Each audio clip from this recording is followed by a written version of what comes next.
Ебуки Кейта – подросток, который учится в старшей школе в Токио, Япония. Однажды утром он просыпается поздно и видит, что звонит его телефон. Он берет трубку и разговаривает со своей подругой детства Акани, которая удивлена, что он еще спит. Акани говорит, что приготовила завтрак для Ебуки и что он должен поесть и не опаздывать в школу. Тем временем Акани опаздывает на поезд и не успевает на работу. Позже этим утром Ибуки выходит из дома и встречает мать Маю, свою соседку. Ибуки пытается выяснить, что произошло, потому что этим утром кого-то увезли в больницу на скорой помощи. Через несколько минут Ибуки возвращается домой и завтракает, приготовленным Акани. После завтрака он одевается и едет в школу на велосипеде. По дороге в школу Ибуки сталкивается со своей одноклассницей Рисой Ямадой, которая напоминает ему, что он опаздывает. В другом месте неизвестный мужчина заходит в магазин, где камеры наблюдения фиксируют его лицо, и его изображение распознается другим человеком, сидящим за большими экранами.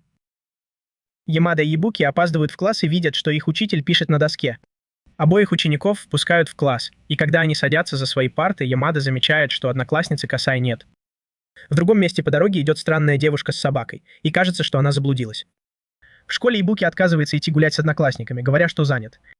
После этого он выходит из школы и направляется в ресторан пообедать. На закате Ибуки едет на велосипеде в ту часть города, где можно хорошо рассмотреть город. Позже вечером он покупает ужин и возвращается домой. По дороге он замечает женщину, которая стоит на вокзале, и, увидев ее, приходит в шок.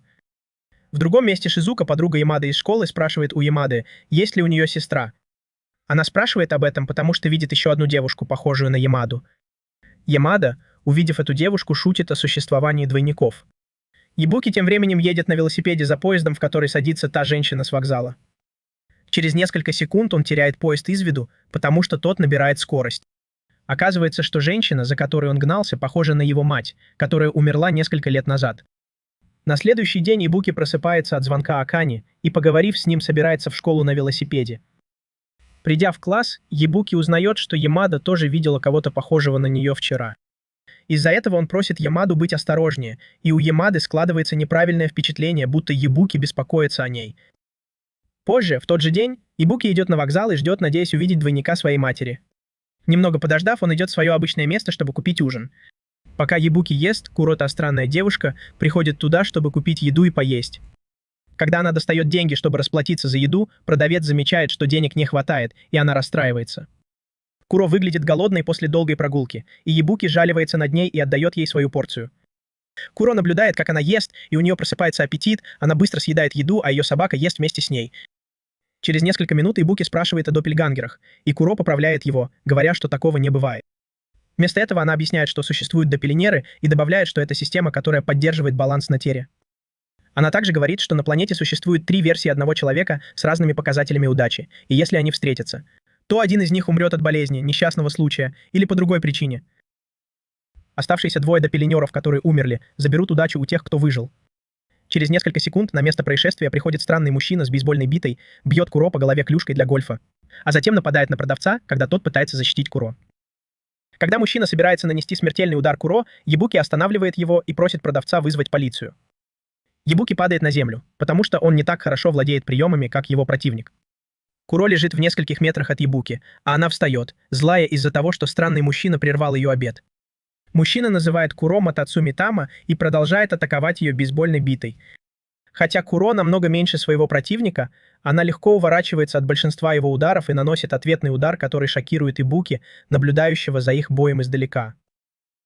К сожалению, для Куро все быстро оборачивается плохо, когда ее избивает и душит соперница. Но Куро удается встать на ноги и нанести несколько жестоких ударов, которые мгновенно заканчивают бой. После боя Куро извиняется перед Ибуки за произошедшее, и Ибуки из любопытства спрашивает, кто она такая. Куро представляется и добавляет, что она Мотоцуми Тама. Через несколько минут Куро уходит, сказав, что хочет убить своего брата. Позже, тем же вечером, Куро узнает, что Ямада погиб в аварии вместе с 2 другими жертвами. На следующий день Ибуки выбегает из школы и кричит от горя из-за смерти Ямады. Позже, в тот же день, Маю сбивает машина, когда она пытается перейти дорогу. Ибуки, который был рядом, потрясен, а Куро говорит, что Маю не было корнем. Ибуки не понимает, что это значит, и спрашивает у Куро. Позже на место происшествия приезжает мать Маю и видит свою дочь, лежащую на дороге.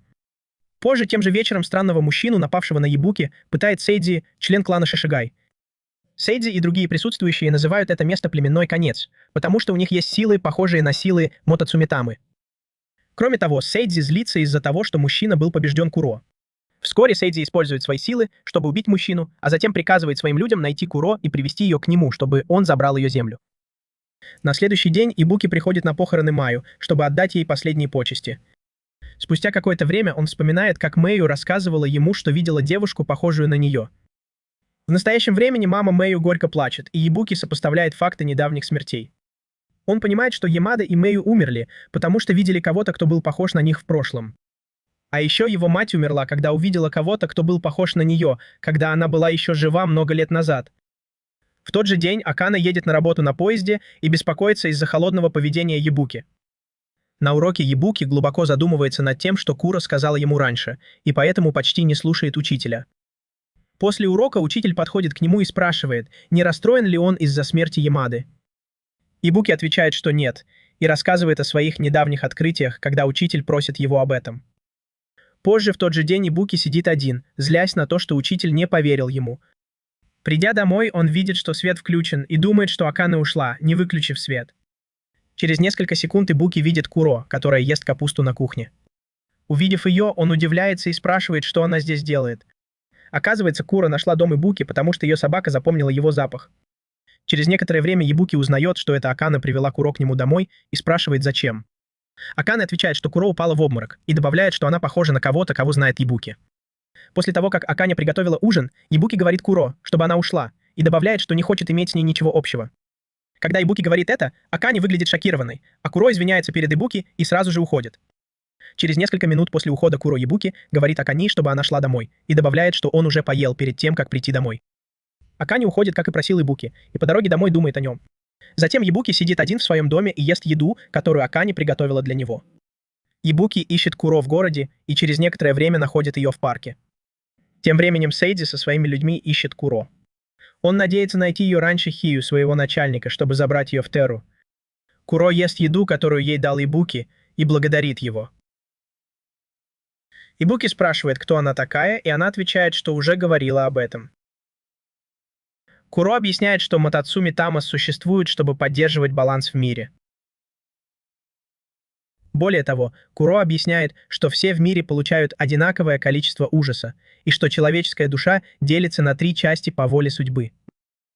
Каждая часть несет в себе разное количество терры, но когда встречаются доплины, 2 более слабые части уничтожаются силой системы. Оставшаяся часть поглощает всю удачу и становится главным корнем. После того, как Куро заканчивает свой рассказ, она признается, что хочет убить своего брата, и благодарит Ибуки за его доброту к ней. Как раз в тот момент, когда Куро собиралась уходить, их обоих окружили люди Сейджи, и Сейджи попросил Куро позволить ему поглотить ее терру. Ибуки легко побеждает людей Сейджи, и они падают на землю после нескольких ударов от Куро. Сейджи берет дело в свои руки и использует свою силу, чтобы напасть на Ибуки. Ибуки оказывается в невыгодном положении, потому что Сейджи использует особую технику, называемую превышение, чтобы наносить невидимые удары по Куро. В этот момент Куро удивляется, как Сейджи, который выглядит как дикарь, может использовать превышение. И Сейджи объясняет, что он поглотил терру у Мотоцумитамы, которую победил в прошлом. Куро падает на землю после невидимых ударов Сейджи, и у нее идет кровь. Ибуки, который все это видел, выглядит напуганным и пытается вызвать полицию, но Сейджи использует свою силу, чтобы убить Ибуки, увидев, что тот достал телефон. Смерть Ибуки приводит Куро в ярость, и она убегает с телом Ибуки, нанеся сильный удар Сейджи. Через некоторое время Куро приходит в то место, где лежит тело Ибуки, и кладет его на землю. Она проводит ритуал, в ходе которого обменивается сердцами с Ибуки, и в результате Ибуки воскресает со странной меткой на руке. Такая же метка появляется на руке Куро, и Ибуки выглядит растерянным, потому что недавно он был мертв. Сейджи удается найти Куро, и оказывается, что Куро заключила контракт с Ибуки, чтобы спасти его жизнь. Сейджи использует свою силу, чтобы напасть на Куро и Ибуки, но Куро удается уклониться от атаки вместе с Ибуки. Сеи и Куро сражаются, и Сеи удается обездвижить Куро, используя свои силы, а затем он бросает ее на землю. Куро лежит на земле, но она использует жизненную энергию, чтобы ударить Сеи током, а Ибуки дает Куро мощный энергетический заряд, используя символы на своих руках. Благодаря этому Куро наносит Сеи сильный удар, от которого тот падает на решетку и погибает от удара током. После того, как Сей умирает, Ибуки падает на землю и теряет сознание. На следующий день Ибуки приходит в себя в своей постели после того, как ему приснился кошмар о его смерти, которая произошла накануне. Он выходит из комнаты и видит, как Куро и ее собака едят что-то сырое. Через несколько минут в дом приходит Акани и неправильно понимает ситуацию, когда видит, что Куро задирает рубашку перед Ибуки. В другом месте на вертолете летят два неизвестных человека, и девушка замечает необычное количество энергии Терра. Поэтому она решает разобраться в ситуации и найти источник энергии Терра. Куро и остальные сидят за обеденным столом, и Куро наслаждается завтраком. Во время еды она объясняет, как заключаются контракты, и говорит, что заключила контракт с Ибуки, чтобы спасти его жизнь. Акани, которая не понимает, о чем говорит Куро, удивляется, когда та показывает шрам на груди, который означает, что она отдала свое сердце. Такой же шрам есть и на груди Ибуки, и Акани немного пугается, когда видит его. Ибуки, который выглядит равнодушным, расстраивается, когда Куро говорит, что это она во всем виновата. Он уходит в свою комнату, садится на кровать, и Акана говорит ему, что нужно поскорее сходить к врачу. В другом месте у людей заканчивается тара, и один из испытуемых в конце концов кричит.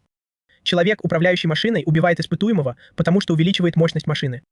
Затем он приказывает кому-то найти Ибуки и с нетерпением ждет встречи с ним. Позже утром Ибуки звонит учитель, потому что беспокоится о нем. Вскоре звонок заканчивается, и Куро выходит из душа, радуясь, что наконец-то смогла нормально помыться. Через несколько минут Ибуки возвращается в свою комнату, чтобы поспать, а Ибуки и Аканы разговаривают о контракте Ибуки. Куро хочет спать рядом с Ибуки, чтобы укрепить их связь и не потерять свои способности. Акана не нравится идея спать вместе, и она говорит, что останется на ночь в доме Ибуки. Позже, в тот же день Ибуки, Куро и Акана едут на поезде, и Куро выглядит взволнованной. Оказывается, она впервые едет на поезде и наслаждается видом города, пока они едут. После поездки они идут в магазин одежды, где Акана хочет купить Куро новую одежду. Куро примеряет несколько нарядов и понимает, что они ей идут, и Акана покупает их. В поезде Куро благодарит Акана за одежду. По какой-то причине женщина из вертолета садится в машину и чувствует мощную энергию, исходящую от Мотоцу Митамы. Через несколько минут после того, как Ибуки возвращается домой, он собирается в школу и говорит Куро, чтобы она не выходила из квартиры, пока он не вернется. Пока Ибуки в школе, двое мужчин врываются в его дом, чтобы похитить Куро для своего босса, то есть для тебя. Поскольку Куро недавно заключила контракт с Ибуки, она теряет силы и не может сопротивляться, и мужчины легко ее одолевают. Когда Куро получает несколько ударов от мужчин, Ибуки чувствует боль в классе и думает, откуда она. Но Куро удается выбежать из дома с собакой, и она бежит на улицу. Ибуки думает о Куро в школе и беспокоится, не попала ли она в беду. Через несколько секунд учитель Ибуки подходит к нему и хочет поговорить. Учитель рассказывает о доппелгангах и добавляет, что хочет спасти Ибуки. Собака Куро улавливает запах Ибуки на его полотенце и ведет Куро в его сторону. Ибуки разговаривает с учителем в пустом классе, и оказывается, что у учителя есть некоторые опасения по поводу системы. Через несколько минут в класс заходит Куро и говорит, что учитель – часть племени. Сначала Ибуки не верит словам Куро, но учитель начинает драться с ней. Поскольку Куро не может использовать свои силы, учитель легко побеждает ее и наносит несколько ударов по лицу Куро. Ибуки в замешательстве, не понимая, что происходит. В конце концов, Ибуки берет огнетушитель, направляет его на учителя и убегает вместе с Куро, используя туман как прикрытие. Куро и Ибуки спускаются по лестнице, но учитель догоняет их, и Куро просит Ибуки синхронизироваться с ней, чтобы она могла сражаться. Синхронизация – это ритуал, при котором оба человека, связанные контрактом, объединяют силы для достижения более высокого уровня. Учитель пытается помешать Куро синхронизироваться с Ибуки, но у него ничего не выходит, и Ибуки удается это сделать. В этот момент Куро возвращает свои силы и избивает учителя до полусмерти, обезобразив ему лицо. После того, как Куро побеждает учителя, она убегает из школы вместе со своей собакой и Ибуки. Позже, в тот же день, Акана заканчивает разговор и возвращается на работу. Прямо у здания появляются мужчина и женщина из Хоппера, чтобы проверить, не было ли там теры, которую женщина почувствовала накануне. Штайнер, мужчина из вертолета, входит в здание под предлогом, что ему что-то нужно от Акана. Он держит Аканы за руку и некоторое время не отпускает, и Эксел, женщина из вертолета, понимает, что у Аканы больше сил, чем они ожидали. Между Штайнером и Акана что-то происходит, потому что Штайнер все еще держит Акана за руку, и ей это неприятно. Затем Эксел спасает Аканы от Штайнера, притворяясь его дочерью и уводя его. После того, как Эксел и Штайнер выходят из здания, они садятся в машину и следят за Аканы. Вскоре Акаем увольняется с работы и садится в такси, а Штайнер приказывает водителю следовать за ней. Тем временем Ибуки и Куро сидят в ресторане, и Куро никак не может выбрать, что ей заказать из меню. Через несколько минут Акаи приходит в ресторан, и они заказывают еду. За обедом Ибуки рассказывает, что с ним произошло, а Акаи советует ему написать заявление в полицию. К сожалению, Куро говорит Ибуки, что полиции нельзя доверять из-за неприятного опыта, который у нее был с ними в прошлом. После того, как Куро заканчивает свой рассказ, она просит Акаи заказать особое парфе, и Акаи соглашается. Ибуки сидит напротив и выглядит уставшим от безумного поведения Куро. Куро признается, что знает, с кем они имеют дело, и это ее брат. Кроме того, Куро подтверждает, что за Ибуки охотятся подчиненные ее брата.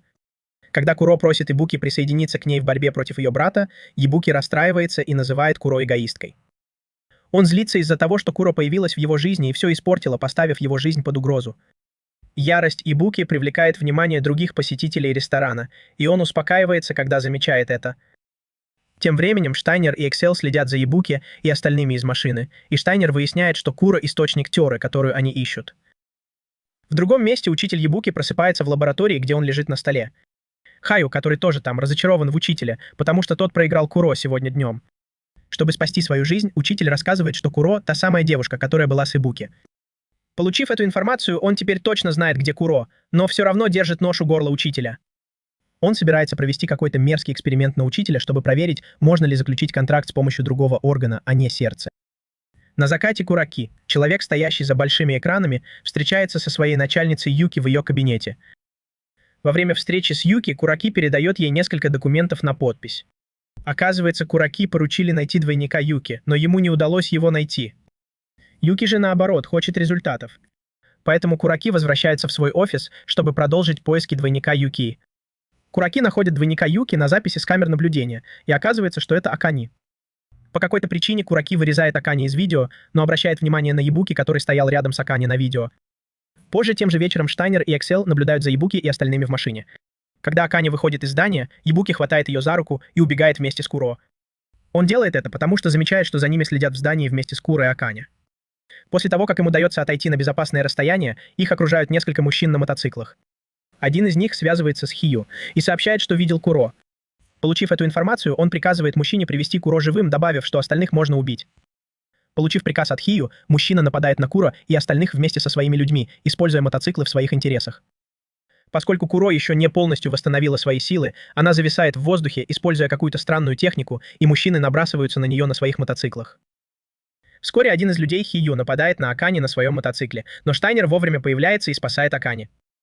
Присутствие Штайнера пугает, и он наносит сильный удар по людям Хию, заставляя их отступить. В этот момент Ибуки и остальные остаются один на один со Штайнером и Эксел. Ибуки узнает, что Штайнер и Эксел не люди, а связаны контрактом, как и он с Куро. Поскольку Штайнер и Эксел следили за Ибуки, он бьет Штайнера кулаком, когда тот пытается что-то спросить. Ибуки вызывает их на дуэль.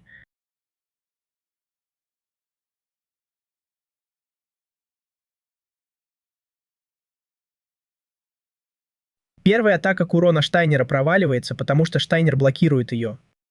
Тем временем Эксел сидит в углу и играет в видеоигру на своем устройстве, пока Штайнер сражается вместо нее. Битва между Куро и Штайнером доходит до того, что Куро наносит серию ударов, а затем наносит Штайнеру мощный апперкот, который должен закончить бой. Сначала Штайнер выглядит так, будто потерял равновесие, но он сохраняет его и стоит прямо, не обращая внимания на смертельный удар Куро. Эксел уверена, что Штайнер не проиграет, и отказывается синхронизироваться с ним. Куро начинает быстро уставать, так как Штайнер усиливает свои атаки и сбивает ее с ног. Куро получает несколько ударов от Штайнера, а Ибуки наблюдает за этим с расстояния и синхронизируется с Куро, что усиливает ее способности. После синхронизации Ибуки и Куро, Эксел замечает, что их Тера превосходит его ожидания. После нескольких минут боя, Куро злится и готовится нанести Штайнеру удар, от которого на ее руке появляются светящиеся символы. Штайнер приближается к ней, и она наносит ему смертельный удар, который мгновенно заканчивает бой.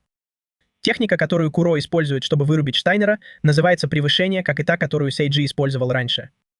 Вскоре Штайнер поднимается на ноги, оправившись от удара Куро, и все еще хочет продолжать бой. Чтобы быстро закончить с Штайнером, Куро снова пытается использовать превышение, но у нее ничего не выходит, так как магический барьер не пропускает удар.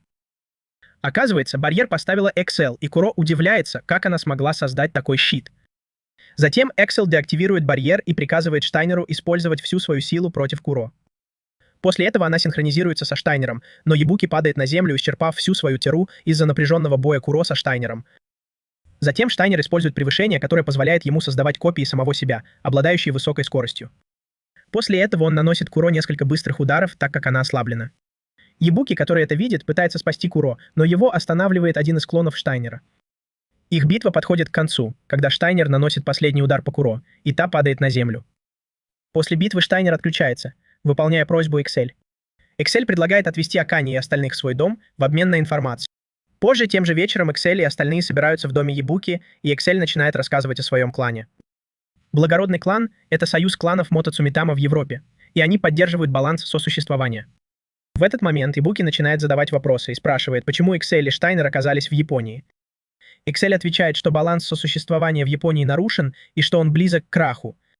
Она также говорит, что они были посланы своим начальством, чтобы найти причину нарушения баланса сосуществования. И тут Штайнер говорит, что они нашли Акани. Акани потрясена тем, что оказалась замешана в этой ситуации, но Штайнер объясняет, что уровень ее теры высок из-за близости к Куро. Далее Штайнер объясняет, что нарушение баланса началось около 8 лет назад в Окинаве, городе в Японии. Затем Штайнер показывает фотографию, которая шокирует Ебуки, когда он видит на ней свою мать. Сначала Ебуки не уверен, что это его мать. Но все становится ясно, когда он узнает, что она была жива, когда была сделана фотография. Однако Ебуки думает, что смерть его матери связана с Мотоцумитама на фотографии. Через некоторое время Эксель и Штайнер уходят из дома Ебуки, а Куро внимательно рассматривает фотографию. Перед тем, как Эксель и Штайнер уходят, Акани благодарит их за помощь. Затем Эксель дает Акани номер своего телефона, чтобы она могла связаться с ним в любое время. В дороге Штайнер говорит, что Куро что-то скрывает, и через некоторое время Эксель связывается с начальством, где сообщает, что фабрика, которую они искали, была найдена. Позже той же ночью Куро встречается с Ебуки в доме и извиняется за то, что случилось с его матерью.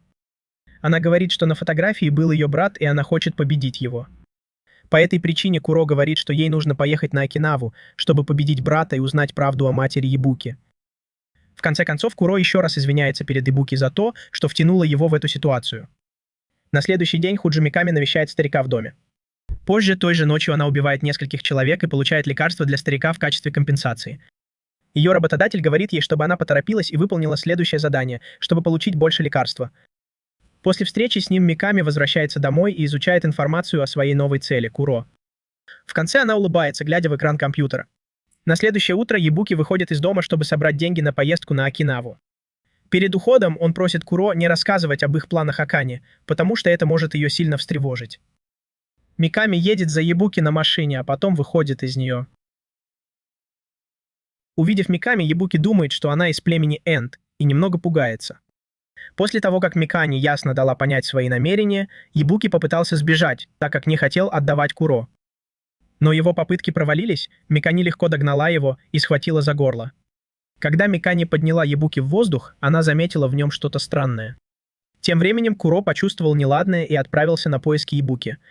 Когда она вышла за дверь, то столкнулась с Санкей, и та сказала, что с Ебуки, возможно, что-то случилось. В этот момент Куро позвонили, и Микани сказала, где они встретятся, чтобы забрать Ебуки. Позже, тем же вечером, Эксель и Штайнер наблюдают за племенем в одном из зданий и готовятся к операции по его захвату. После штурма здания на месте осталось много убитых членов племени, и Штайнер находит кучу выжатых Мотоцуми Тама. Оказывается, чтобы выжать из Мотоцуми Тама, их силу использовали особый камень. Позже, той же ночью, Микани возвращается домой с Ебуки и приводит его к себе. Пока они в доме, Микани предлагает Ебуки чай.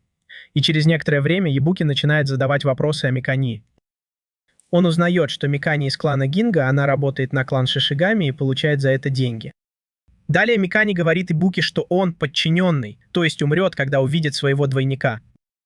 Также оказывается, что контракт между Мотоцуми Камой и подчиненным не работает, и Микани уходит, когда пытается объяснить почему. В одной из комнат дома живет старик, и Микани идет к нему. Затем она дает ему лекарство, которое получила за выполнение заданий для Хию. Вскоре Акани подходит к дому Миками, и Куро отправляется спасать Ебуки.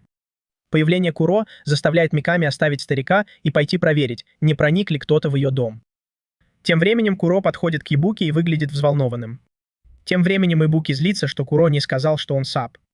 Вскоре Миками подходит к ним и насмехается над Куро за то, что он заключил контракт с сабами. Она говорит, что сабы умирают. Ибуки потрясен.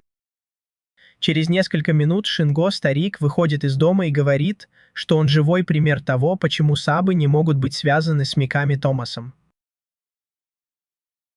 Он выглядит на 70 лет, хотя ему всего около 30.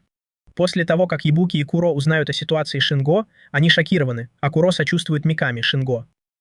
Затем Миками нападает на Куро, и они сразу же начинают сражаться. Однако Куро едва может противостоять Миками, потому что она еще не восстановила свои силы. Ибуки, наблюдающий за битвой издалека, беспокоится за Куро и думает, что она умрет. Куро поднимается на ноги и бьет Миками кулаком в грудь. Миками в замешательстве, не понимая, что Куро пытается сделать, но она расплачивается за это, когда Куро использует свою силу и сбивает ее с ног. Хотя Шинго слаб и может умереть, он хочет, чтобы Мимики использовала свою силу земли и сражалась с Куро. После этого битва между Куро и Миками продолжается, и Миками использует свой предел против Куро, что дает ей преимущество в бою. Обе стороны хотят закончить бой одним ударом, чтобы их клиенты не пострадали от дефицита теры. Одно ведет к другому, и Миками сбивает Куро с ног и сильно бьет ее. Куро лежит на земле и ждет подходящего момента, чтобы использовать свой предел, и она использует его, когда видит возможность. После использования предела она понимает, что Миками не побеждена, и платит за это, когда Миками наносит ей сильный удар. К сожалению, Шинго погибает, потому что Миками забрала у него всю его теру во время боя с Куро. Его смерть так сильно ранит Миками, что она плачет, обнимая его тело. Позже той же ночью Ибуки ужинает с Акане и Куро за одним столом. Во время ужина Акане подтверждает, что она поедет с Ибуки на Окинаву, и Куро этому рада. Тем временем Ташира, член племени, который слушает разговор Акане из своей машины, сообщает Ибуки по телефону о его дальнейших планах. В том числе о том, что Ибуки едет на Окинаву. С другой стороны, Хею, который разговаривает по телефону с Ташира, видит, что его лаборатория разрушена, и все его люди мертвы. Операция, которую провели Excel и ее команда в лаборатории, разозлила Хею, и он говорит Ташира найти людей, ответственных за уничтожение лаборатории. На следующий день двое неизвестных подростков убегают от мужчин в костюмах.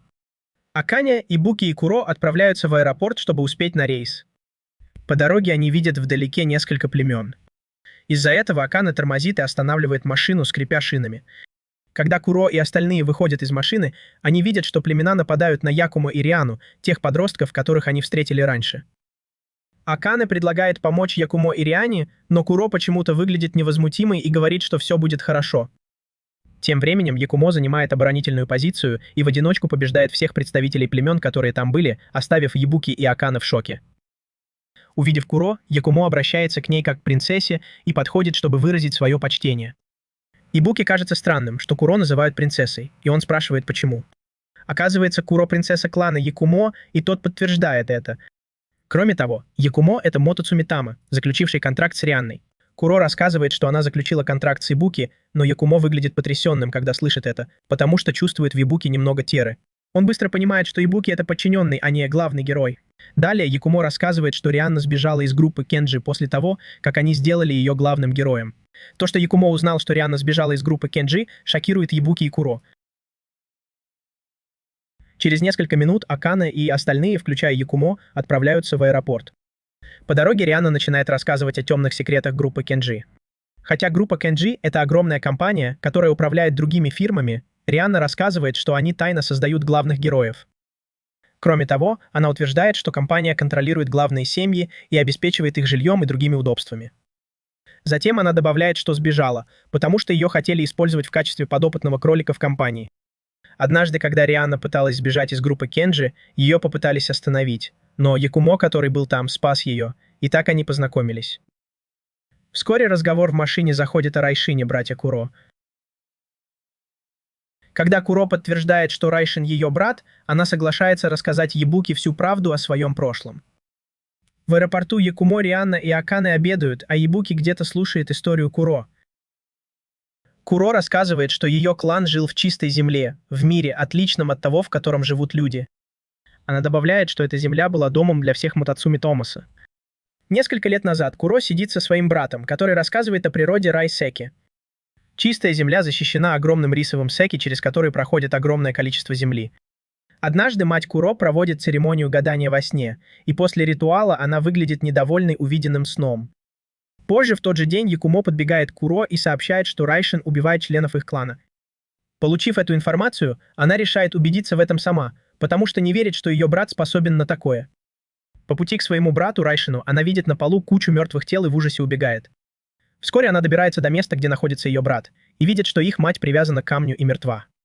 Смерть матери Куро причиняет ей боль, и она спрашивает Райшина, зачем он убил ее. Райшин отвечает, что собирается спуститься в Нижний мир и создать новый мир, и что те, кто попытается его остановить, погибнут. В реальном времени Ебуки слушает рассказ Куро и удивляется, почему Райшин убил ее мать. Через несколько секунд появляется Хью, и Куро немного пугается. Оказывается, Хью был изгнан из чистой земли за то, что он похищал людей и проводил эксперименты, связанные с контрактами. Благодаря этому опыту он смог наделить людей силой Мотоцуми Тамаса, что привело к созданию племенных концов. Тем временем в аэропорту Куро требует, чтобы Хью сказал, где ее брат, но Хью соглашается сказать, если она согласится стать его контрактером. Кроме того, Хью пытается убить Ебуки, потому что считает, что для такого человека, как Ебуки, заключать контракт с Куро – это грех. Из-за этого между Куро и Хью начинается битва, потому что Куро хочет защитить Ебуки. Сначала Куро едва справляется с Хью, потому что она слаба, но Ебуки усиливает ее, синхронизируясь с ней. Хотя у Куро теперь есть шанс победить Хью, она не может одолеть его с помощью своей силы, потому что это мало на него влияет. Тем временем Акане беспокоится за Ебуки и Куро, потому что их еще нет в главном здании аэропорта. Через несколько секунд Рианна и Якумо приходят к Ебуки и видят, что Хью душит Куро. Поэтому Якумо синхронизируется со своим контрактером, Рианной, и нападает на Хью. Якумо удается догнать Хью, и тот отступает, заявляя, что скоро раскроет личность своего контрактника. Через несколько минут после битвы Ташира встречает Хью и сообщает, что нашел Якумо и его контрактника Риану. По какой-то причине Хью душит Тошио в воздухе, а затем убивает его, разорвав ему горло. Затем Ебуки садится рядом с Куро в аэропорту и вспоминает, что Куро потеряла мать. Куро плачет, когда Ебуки говорит, что ей нужно выплеснуть свои эмоции, если ей больно. Через несколько минут Ебуки успокаивает ее и обещает сражаться вместе с ней, несмотря на то, что он подчиненный. На следующий день Ебуки садится в самолет, направляющийся в город Окинава. Во время полета он вспоминает кое-что, что произошло раньше. Несколько дней назад Excel дал Ебуки кольцо под названием «Сила Тысячи», которое реагирует на чистую энергию контрактника. Сейчас Акане сидит рядом с Ебуки в самолете и обнимает его за руку. Ебуки, которому это не нравится, говорит, что странно, когда друзья детства держатся за руки. Акане возражает, что это Ебуки хотел взять ее за руку, когда они были младше. После этого Акане игнорирует Ебуки и продолжает обнимать его. Караки встречает мастера Роута в аэропорту, когда они только что прилетели из Токио. Караки едет в колонне с мастером Роутом и просит помощи у одного из них для секретного проекта, который проводит компания Кианджи, в которой он работает. Затем он объясняет, что позже состоится встреча, на которой будут обсуждаться все детали их помощи. Когда Ебуки и остальные приезжают в Окинаву, Куро замечает необычные следы теры вокруг города и предполагает, что здесь замешана третья сторона. В полдень Ебуки с Акане и Куро идут в ресторан на улице, чтобы пообедать. После еды они отправляются в небольшое путешествие к дому дедушки Ебуки. По дороге Куро любуется пейзажем и сравнивает его с Токио. Вода так отражает солнечный свет, что кажется, будто она искрится. Путешествие подходит к концу, когда Ебуки и остальные приезжают в поселение, где живет дедушка Ебуки. Добравшись до дома дедушки, они застают его за тренировкой в дадзе, и Куро восхищается его боевыми навыками. После встречи с дедушкой Ебуки показывает ему фотографию, которую ему дал Excel, надеясь узнать больше подробностей. Во время разговора с дедушкой Ебуки узнает, что его мамы не было в Окинаве, когда была сделана фотография. Дедушка не знает о системе двойников, поэтому не решается объяснить ситуацию, но Куро вмешивается и начинает рассказывать дедушке Ебуки. Пока Куро говорит, Ебуки перебивает ее, говоря, что они здесь, чтобы расследовать это дело. Дедушка говорит, что они могут оставаться в его доме сколько захотят, и добавляет, что вечером их ждет угощение. Позже, когда Куро ужинает, она демонстрирует свой странный аппетит, быстро поглощая еду. Хотя Акане быстро пьянеет, она соглашается выпить рюмку с дедушкой Ебуки и берет еще одну, когда заканчивает первую. После нескольких рюмок Акане напивается и опирается на дедушку Ебуки. Здесь она показывает, что Ебуки игнорирует ее, хотя знает, что она к нему неравнодушна. Вскоре Акане теряет сознание рядом с дедушкой Ебуки, а сам Ебуки сидит на улице и смотрит на звезды. Куро подходит к нему и говорит, что он выглядит более расслабленным с тех пор, как приехал сюда. Ибуки почему-то выглядит счастливым и ложится на пол, чтобы отдохнуть. На следующий день Ибуки и остальные идут на пляж, надевают купальники и играют в воде. Они веселятся и играют вместе. На закате они уходят с пляжа и возвращаются домой. По дороге к дому из леса выходят двое Мотоцуми Томаса и подходят к Ибуки. Сначала Ибуки выглядит шокированным, но потом он успокаивается, когда Куро говорит, что это Мотоцуми Томаса. Через несколько секунд Мотоцуми Томаса нападают на Ибуки и Куро, потому что думают, что они работают на плохих парней. Они одновременно нападают на Куро, и она не может ничего сделать. Ибуки связывают веревкой, и он не может дышать. Жизнь Ибуки на волоске, он видит, как Куро сбивают с ног. Из-за состояния Куро Ибуки использует силу тысячи, создает мощный поток земли и освобождается от веревок. Затем Ибуки использует синхронизацию с Куро, чтобы уравнять шансы в бою с ее противниками. После синхронизации с Ибуки Куро легко побеждает своих противников, нанося им сильные удары. Через несколько секунд Макана, одна из Мотоцу Метама, начинает плакать, потому что думает, что не смогла защитить поселение. Кони успокаивает ее, говоря, что она ей не враг. Тем временем неизвестный человек наблюдает за ними издалека. Позже, тем же вечером, Кураки обращается к мастерам-корням, собравшимся на мероприятии, организованном группой Кензи. Оказывается, что группа Кензи намерена захватить мир, временно нарушив поток Теры. Кураки обращается к мастерам-корням и говорит им оставаться в отеле, добавив, что они могут делать все, что захотят в пределах отеля. Позже, тем же вечером, Ибуки проводит встречу с Мотоцу Митама в доме своего дедушки. На встрече Кокума говорит, что клан Шишигами прибыл на Окинаву около 7 лет назад, чтобы найти Рейсеки, спрятанный в священном месте. Он добавляет, что на его клан напал клан Шишигами, потому что именно им было поручено охранять священное место. На фотографии, которую держит Ибуки, изображена атака на Окинаву, произошедшая много лет назад, и Кокума вспоминает ужасные события, когда видит ее. Из-за этой новой информации Ибуки задается вопросом, не замешана ли его мать в уничтожении клана Кокумы, потому что он думает, что на фотографии именно она. Даже когда Ибуки пытается объяснить, что он не ищет Рейсеки, Кокума подчеркивает, что его регион в опасности. После этого он расстраивается и уходит из дома вместе с Маканой, говоря, что они оба будут защищать Рейсеки. Позже Кураки получает информацию от неизвестного человека, что Ибуки находится на Окинаве. После этого он говорит шпиону, чтобы тот продолжал следить за Ибуки, и добавляет, что тот должен делать то, что ему говорят. По какой-то причине Кураки интересуется Рейсеки и с нетерпением ждет встречи с Ибуки. В ту же ночь Ибуки сидит один возле дома своего дедушки и снова смотрит на фотографию, которую ему дал Эксел. Он также задается вопросом, почему брат Куро одержим уничтожением Рейсеки на Окинаве. Тем временем в Токио Юки выглядит обеспокоенной, потому что она еще не стала мастером.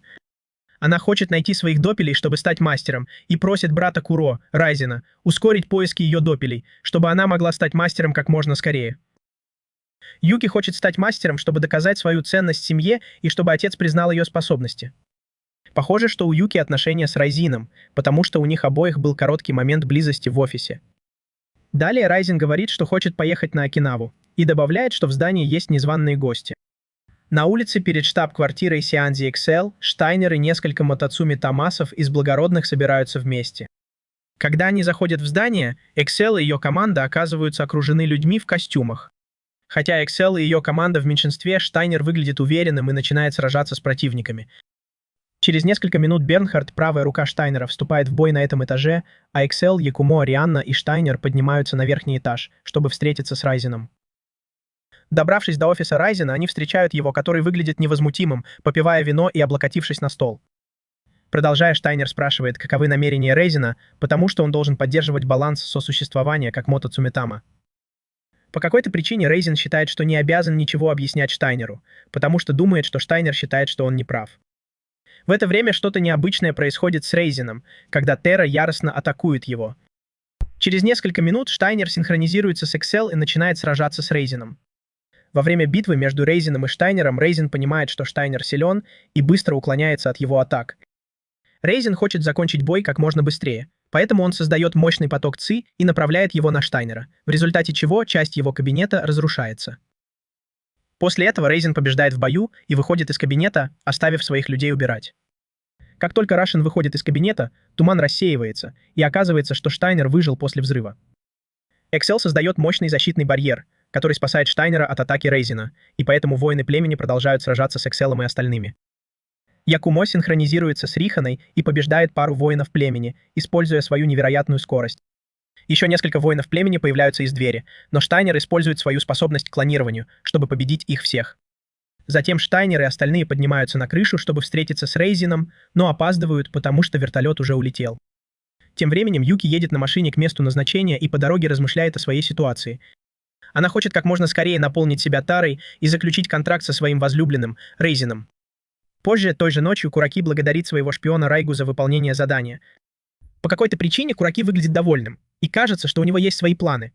Когда-то давно Кураки встречался с Ришином в его кабинете, потому что знал о системе Доппели. Он объясняет Райге концепцию системы Доппели, основываясь на своих прошлых исследованиях. В этот момент Райга с интересом слушает Кураки и внимательно следит за его словами. В конце концов, Кураки просит выяснить, является ли Райга корнем или отростком. То, как Кураки себя преподносит, интригует Райгу, и он предлагает Кураки стать его главным помощником. Кураки соглашается на это предложение. Он принял предложение, потому что думал, что Райге нужна Мото Цумитама, и он стал корнем, чтобы сотрудничать и создать идеальный мир. Но это не так. В настоящем времени Кураки говорит Райге, что Райга хочет разрушить мир и погрузить его в хаос. Оказывается, Райга Мото Цумитама, и он ненавидит Райшина, потому что тот уничтожил его клан. На следующий день Ибуки видит двойника своей матери Синобу и сначала думает, что это его мама. Ибуки держит в руках ту же фотографию и спрашивает Синобу, она ли это. Ибуки подтверждает, что Синобу была на Окинаве около 7 лет назад, и спрашивает, почему она сражалась против Мотоцуматас на острове Окинава. После этого Шинобу не дает Ибуки полного ответа на его вопрос и начинает сочувствовать ему из-за смерти его матери. Она чувствует себя виноватой, потому что если бы мать Ибуки не увидела ее, она была бы жива. В это время Какума и Макана сидят в лесу, и через некоторое время их выманивает оттуда камень. Оказывается, это Райга их выманила, и Макана рада его видеть. К сожалению, Райга наносит Макане сильный удар и вырубает Какуму. Через некоторое время Куро встречает Макану и узнает, что Какуму похитили. Получив эту информацию, он отправляется на поиски Какумы, но появляется на месте раньше, чем Макана уходит. Поскольку он один из тех, кто уничтожил клан Маканы, она расстраивается и нападает на него, но терпит поражение и падает на землю. Он, одержимый желанием заполучить Куро любой ценой, использует Макану как рычаг давления на Куро.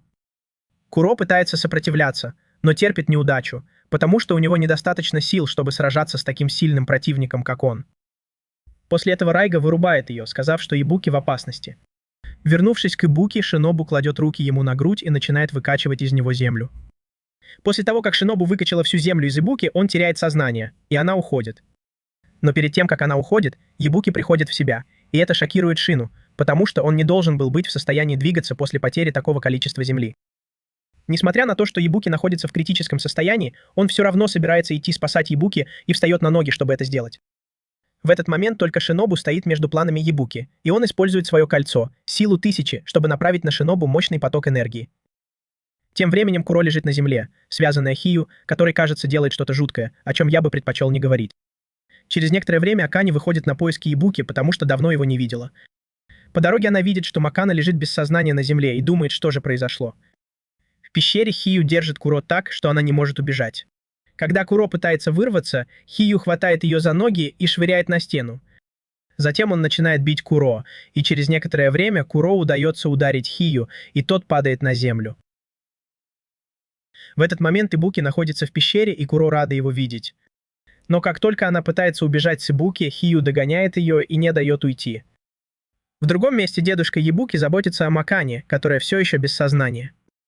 Акани тоже беспокоится о Куро, потому что понимает, что может ее потерять. Через несколько секунд Макана приходит в себя и выбегает из дома, чтобы найти Какуму. После того, как Макана убегает, Акани и дедушка Ибуки бегут за ней, чтобы присоединиться к поискам. Обе группы разбегаются в разные стороны, потому что через несколько секунд теряют Макану из виду. Тем временем Какума приходит в себя в здании и, открыв глаза, видит Райшина. Раишин клянется, что не расскажет о священных землях, но выглядит потрясенным, когда Раишин говорит, что он ключ к священным землям. В пещере он использует свою скорость, чтобы уклоняться от атак Куро, а через некоторое время Ибуки выпускает энергетический заряд в Раишина. Ибуки промахивается, потому что Шинобу вовремя предупреждает Раишина, чтобы он увернулся. Затем Шинобу нападает на Ибуки, который в этот момент ослаблен, и сбивает его с ног. Оказывается, что контракт Раишина с Шинобу, и они синхронизируются, что дает Раишину преимущество в бою против Куро. Кроме того, Раишин использует свой превосходный прием, который заключается в том, что капли воды быстро движутся. Вода превращается в лед и летит в Куро в виде пуль. Куро удается увернуться от некоторых ледяных снарядов, но некоторые из них все же попадают в нее и пригвождают к стене. Когда Куро поднимает голову, она видит, как Шинобу высасывает из Ибуки его теру, и удивляется, что она делает. Когда Раишин говорит, что Шинобу высасывает из Ибуки его теру, она шокирована, потому что люди не способны на такое. Затем Раишин говорит, что Шинобу минус корень, а не мастер-корень. Шинобу стала минус корнем в прошлом, потому что убила свой корень, которым была мать Ибуки. Несколько лет назад Шино узнала, что может избежать участи быть подчиненной, если убьет свой корень. В то время Хию предложил найти ее корни, когда она заключила с ним контракт. Однажды, когда Шино наконец нашла свой корень, она убила его, сбив машиной. В настоящем времени Синобу хвастается тем, что убила мать Ибуки и стала отрицательным корнем. В доме дедушки Ибуки Акани приходит на место преступления, но не может найти Макану. Через несколько секунд появляется Каракли и представляется Акани. Он предлагает забрать Акани и отвезти ее туда, где находится Ибуки. Тем временем жизненная сила Ибуки постепенно покидает его тело, а Тара высасывает ее. Куро стоит в нескольких метрах от Ибуки, а Хию использует свою силу, чтобы ранить Куро. Несколько лет назад Синобу не видела ничего хорошего в своей жизни, особенно в детстве. В ее жизни произошла череда печальных событий, которые привели ее в депрессию. Поэтому она согласилась изменить свою судьбу, воспользовавшись системой допелинеров, которую предложил Хео. Тот факт, что ее корни поглотят ее землю и сделают ее счастливее, не устраивал ее, и она согласилась на немыслимое, чтобы изменить это. В настоящем времени Синобу пытается убедить Ибуки согласиться с ее идеями, добавляя, что она заставит Хию превратить его в отрицательный корень, если он откажется. Такая форма счастья не соответствует идеям Ибуки, и он подчеркивает, что Синобу несчастлива. Хотя Синобу утверждает, что счастлива, будучи отрицательным корнем, Ибуки видит ее насквозь и говорит, что она совсем не выглядит счастливой. Затем Ибуки отвергает ее предложение, заявляя, что не хочет такого счастья. В этот момент Синобу начинает злиться, потому что Ибуки говорит правду. Затем Ибуки бьет Синобу по лицу, несмотря на то, что в его теле почти не осталось жизненной силы. После этого он встает и выполняет синхронный прием с Куро, которая в этот момент получает сильный удар. Куро, получив заряд энергии от Ибуки, продолжает бой с Хию. В это время Ибуки направляет свою энергию на Куро, чтобы она смогла выполнить свой прием и одним ударом прикончить Хию. После того, как Куро выполняет свой прием, Хию отлетает на несколько метров и врезается в стену. Тем временем Ибуки падает на колени, он выглядит очень слабым из-за истощения своей энергии. Он потратил столько энергии, что уровень стресса у него зашкаливает, и Куро подходит, чтобы поддержать его. Через несколько секунд Шинобу лежит на полу со слезами на глазах, не зная, выживет она или нет. Поняв, что она не обрела счастья своими действиями в прошлом, Ибуки жалеет ее и уносит ее тело, когда она на мгновение теряет сознание. Тем временем Райга наблюдает за происходящим издалека, и кажется, что он был там все это время. Когда Ибуки выходит из пещеры, он видит Кураки, и оказывается, что у них есть общее прошлое. Через несколько секунд Ибуки выплевывает кровь изо рта и теряет сознание.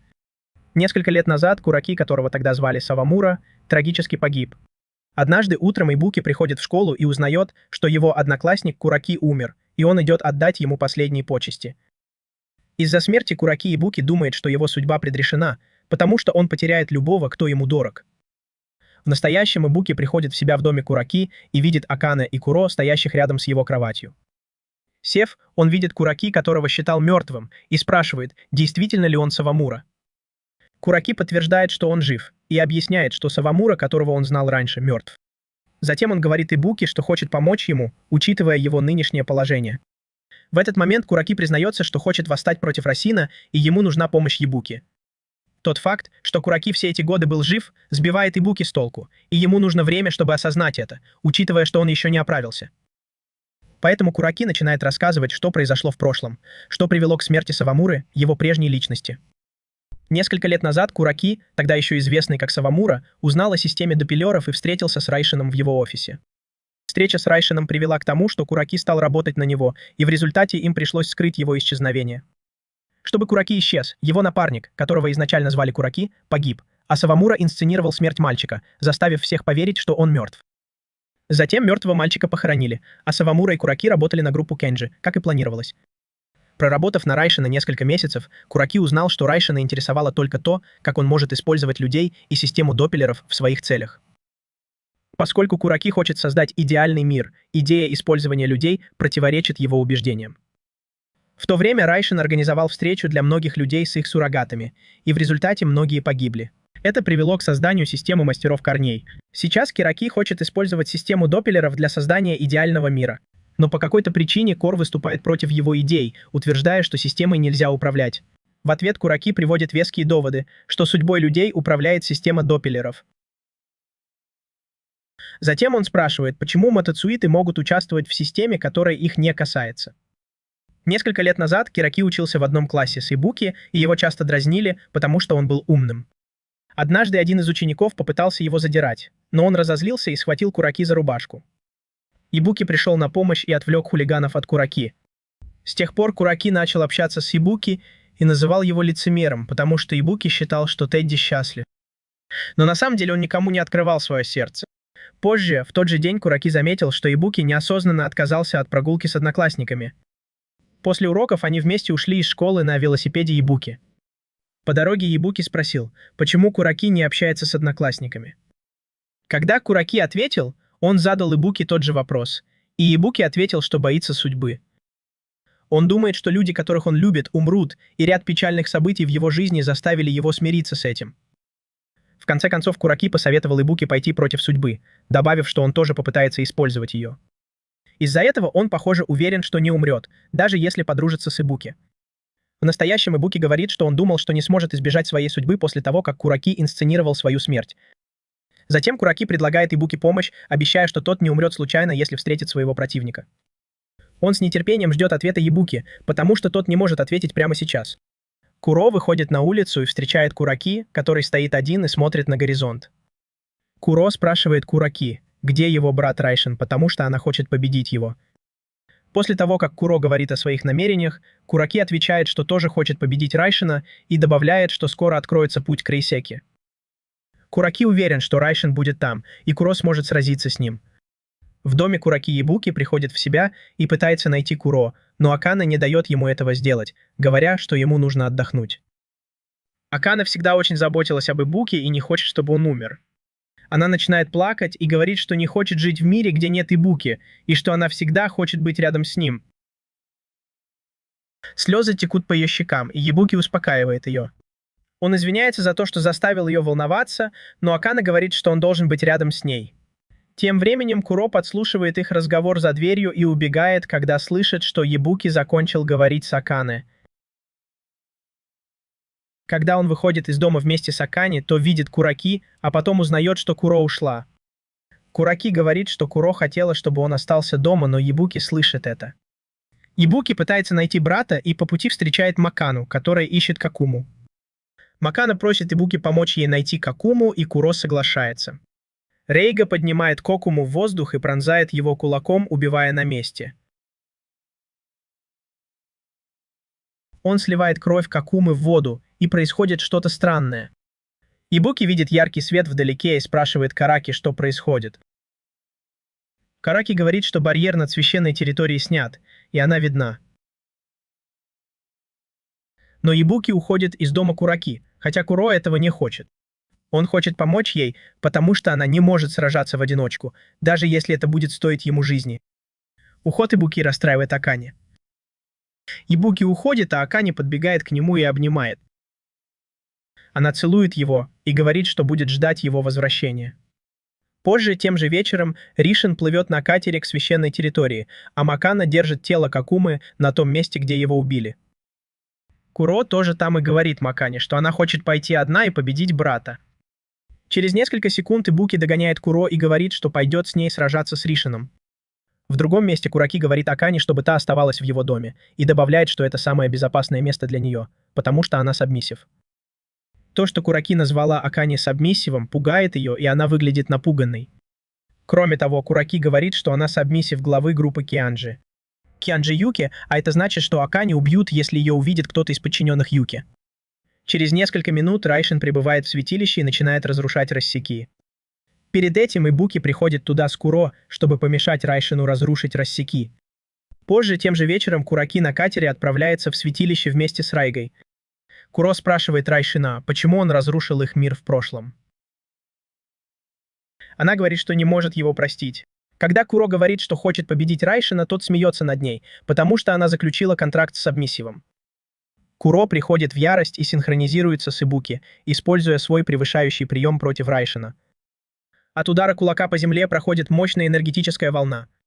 К сожалению, превышающий прием Куро не действует на Райшина. Он легко блокирует его и сбивает Куро с ног. Даже после того, как Куро потратила много теры, она продолжает сражаться с братом и использует свою скорость в свою пользу.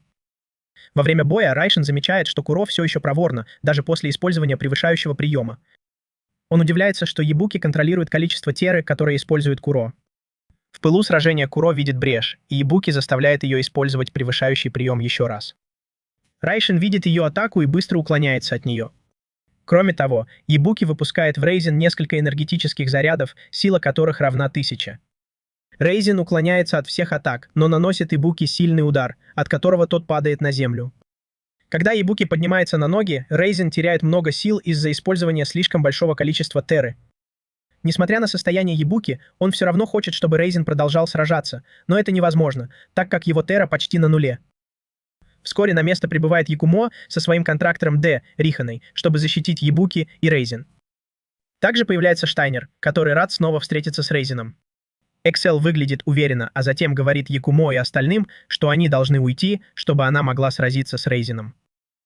После того, как Рейзин и остальные уходят, Штайнер странно улыбается и говорит, что хочет потанцевать с Ришином. Тем временем Кураки, который сейчас находится в море, рассказывает Рейги о предстоящей миссии. Штайнер и Эксел единственные, кто стоит между Рейзином и Ришином. Перед началом долгожданного боя между Штайнером и Рейзином, Штайнер просит Рейзина не щадить его. Затем Эксел и Штайнер синхронизируются, и оба воина начинают сражаться. Сначала Штайнер наносит мощный удар в воздухе, но Рейзин делает то же самое.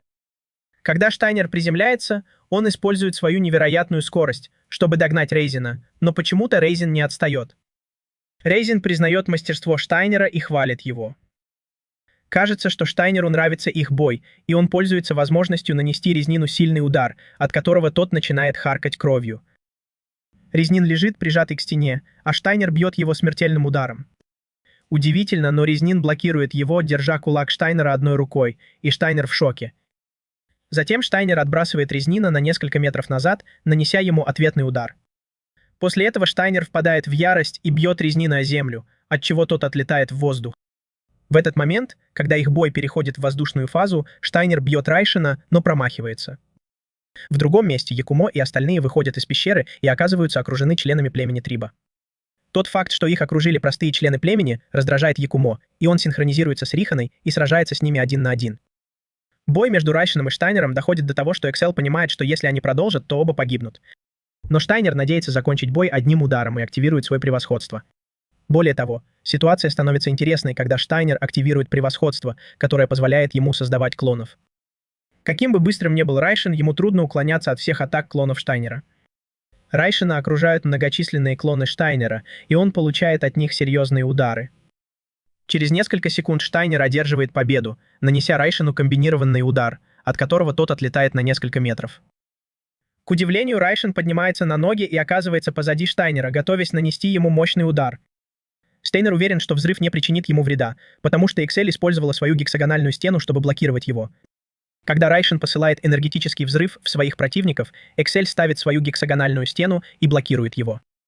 После того, как X выживает после первой проекции, Райшин запускает серию тера-взрывов в гексагональную стену, и Эксель начинает интересоваться уровнем тера-энергии Рин. Штайнер наблюдает за происходящим и замечает, что все вернется на свои места, если Райшин продолжит взрывы.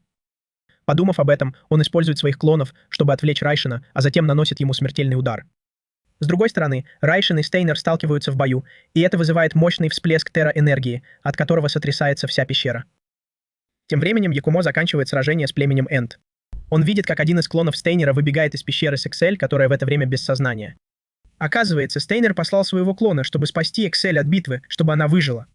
Когда Эксель приходит в себя, она плачет, видя, как клон исчезает. В пещере Штайнер лежит на земле, измученный после битвы с Райшином. Он испускает дух, признавая, что ему было приятно сражаться с таким противником, как Райшин.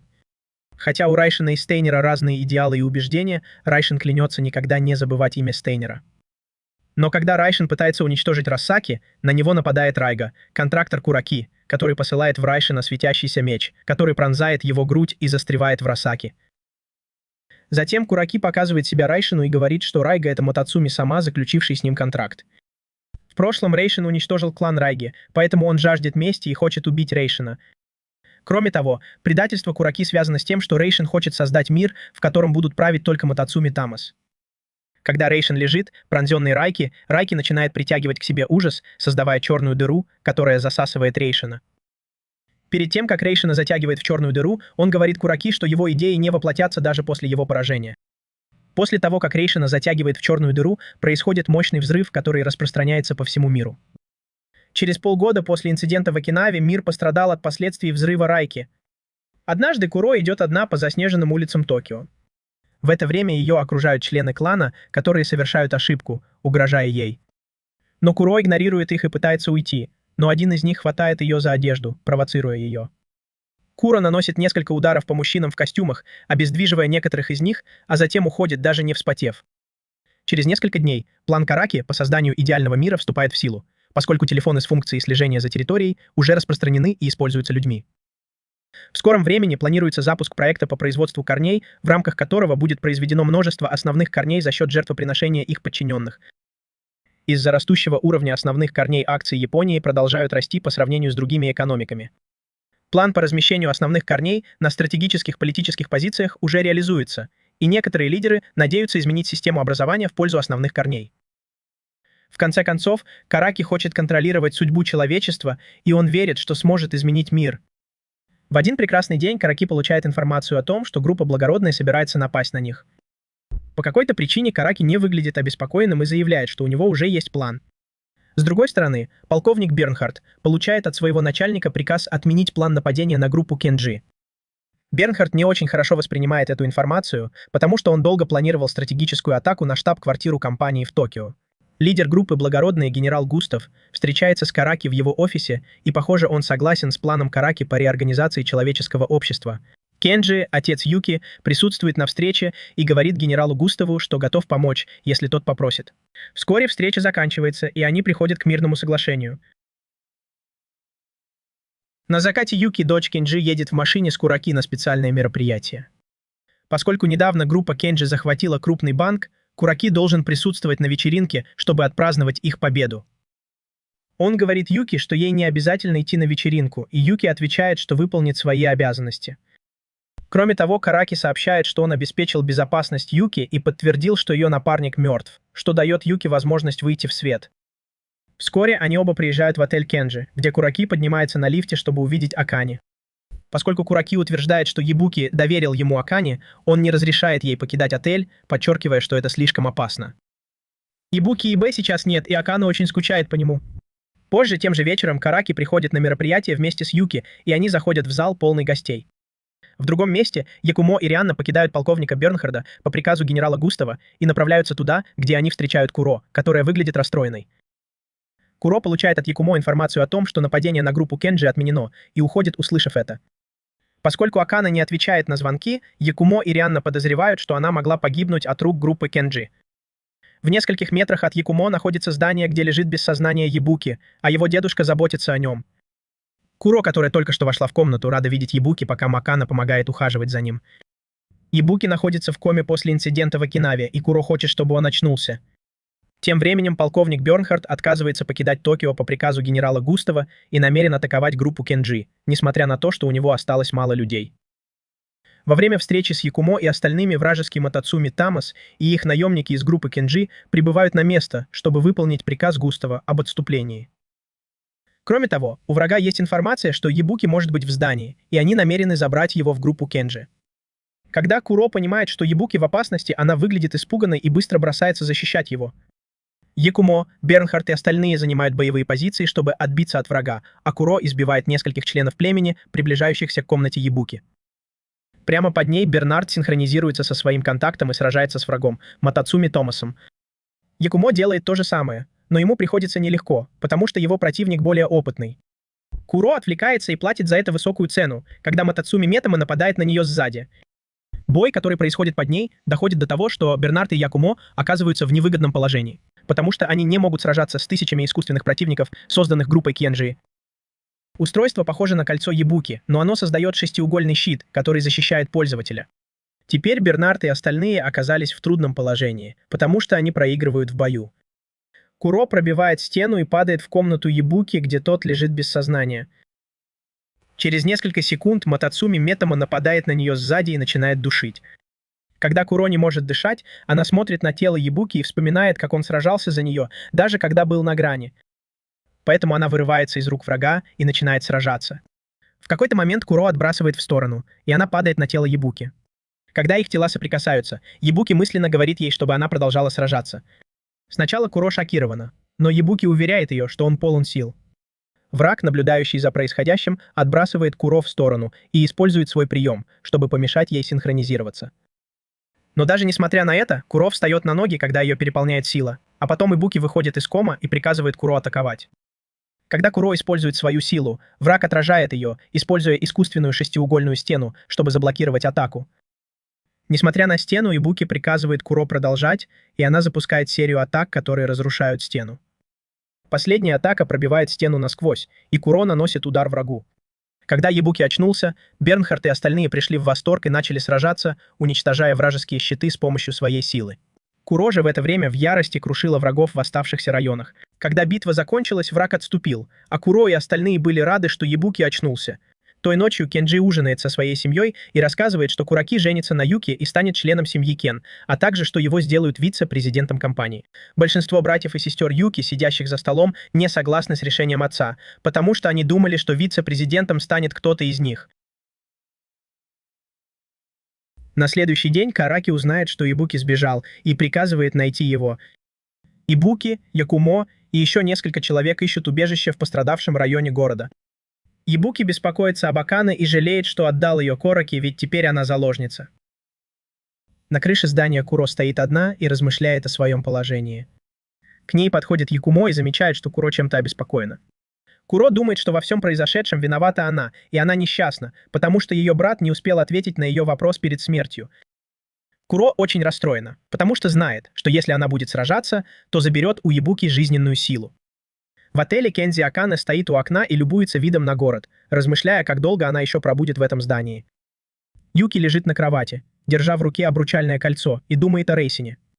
Пока она лежит в постели, ей звонит сестра и сообщает, что ее обманул Караки. Во время разговора Юки узнает, где находится ее цель. Акане и ее сестра уговаривают Юки встретиться с ними позже, чтобы обсудить дальнейшие действия. Позже Юки ждет сестру в назначенном месте, но вместо нее приходит Караки. Оказывается, Караки знает о планах Юки и договаривается с ее братом и сестрой, прежде чем встретиться с Юки в назначенном месте. Юки выглядит расстроенной и говорит, что Караки может убить ее, если захочет. То, что Караки обладает ее корнем, выводит ее из себя, и она предлагает ему заменить ее корнем, потому что они похожи. Однако Караки насмехается над ней из-за ее положения и говорит, что она ничего не может сделать без посторонней помощи. Вскоре встреча с Юки заканчивается, и Караки говорит, что однажды судьба ее настигнет. На следующий день Ибуки решает встретиться с Караки в штаб-квартире Кензи. После того, как он ясно выразил свое намерение, Якумо возразил ему, сказав, что сейчас группа Кензи сильнее, чем когда-либо, потому что у них есть отряды контактеров и Мотоцуми Тамаса. Но Ибуки все равно хочет отправиться в Кензи и спасти Акане, и тогда Якумо прерывает его, говоря, что без плана у него ничего не получится. К счастью, появляется полковник Бернхард со своим отрядом и предлагает Ибуки и остальным сразиться с группой Кензи. Ибуки соглашается, и тогда отряд Бернхарда сообщает, что у Кензи сегодня вечеринка по случаю назначения нового заместителя председателя. Бернхард хочет напасть на компанию, потому что считает, что Штайнер сделал бы то же самое, если бы был жив. В тот же день Кензи приглашает генерала Густава на вечеринку в качестве гостя. Он рад видеть его там и представляет Кураки как человека, который будет управлять компанией в будущем. Юки, которая стоит рядом с ним, не получает никакого признания, и ей становится грустно, когда Кураки что-то говорит ей перед уходом.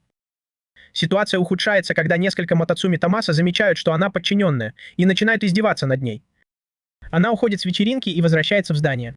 Люди генерала Густава охраняют территорию, пока идет мероприятие. Полковник Бернхард, Ибуки и остальные проникают в здание, победив нескольких членов племени.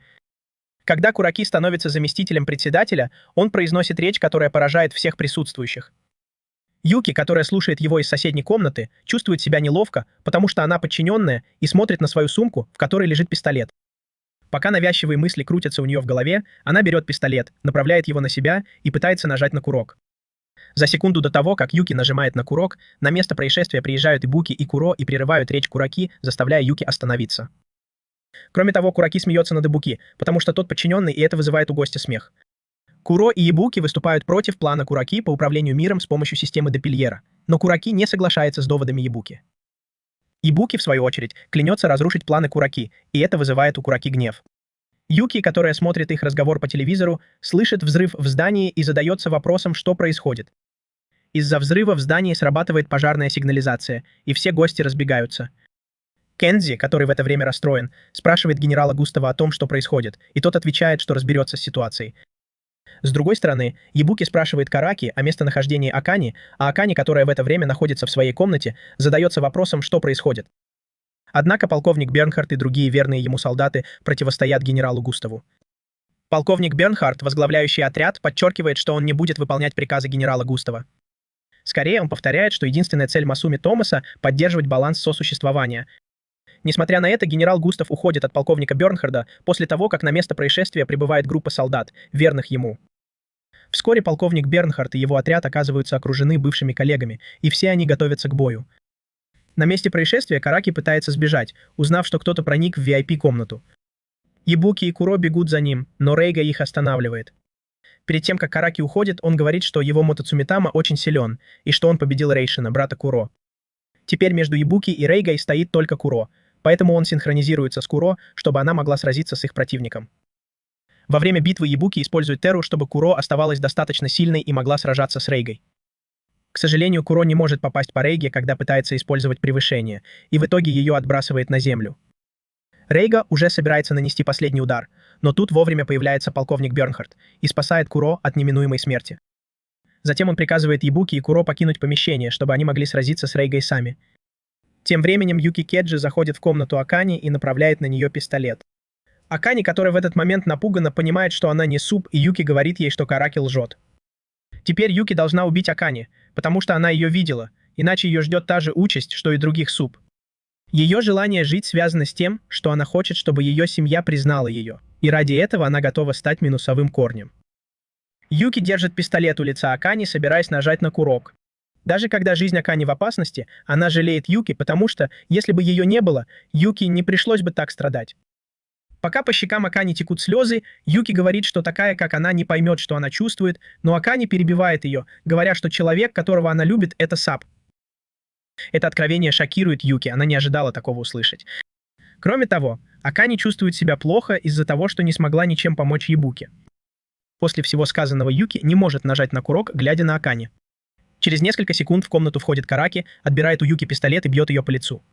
Караки насмехается над Юки за ее действия и смеется над ней, потому что Юки связалась с ее корнями. Затем он направляет пистолет на Юки, собираясь ее убить, но Акани заслоняет Караки, не давая ему нажать на курок. В другом месте Ибуки и Куро заходят в комнату и видят, как Якима избивает Шинро, который тоже является Мотоцумитамой.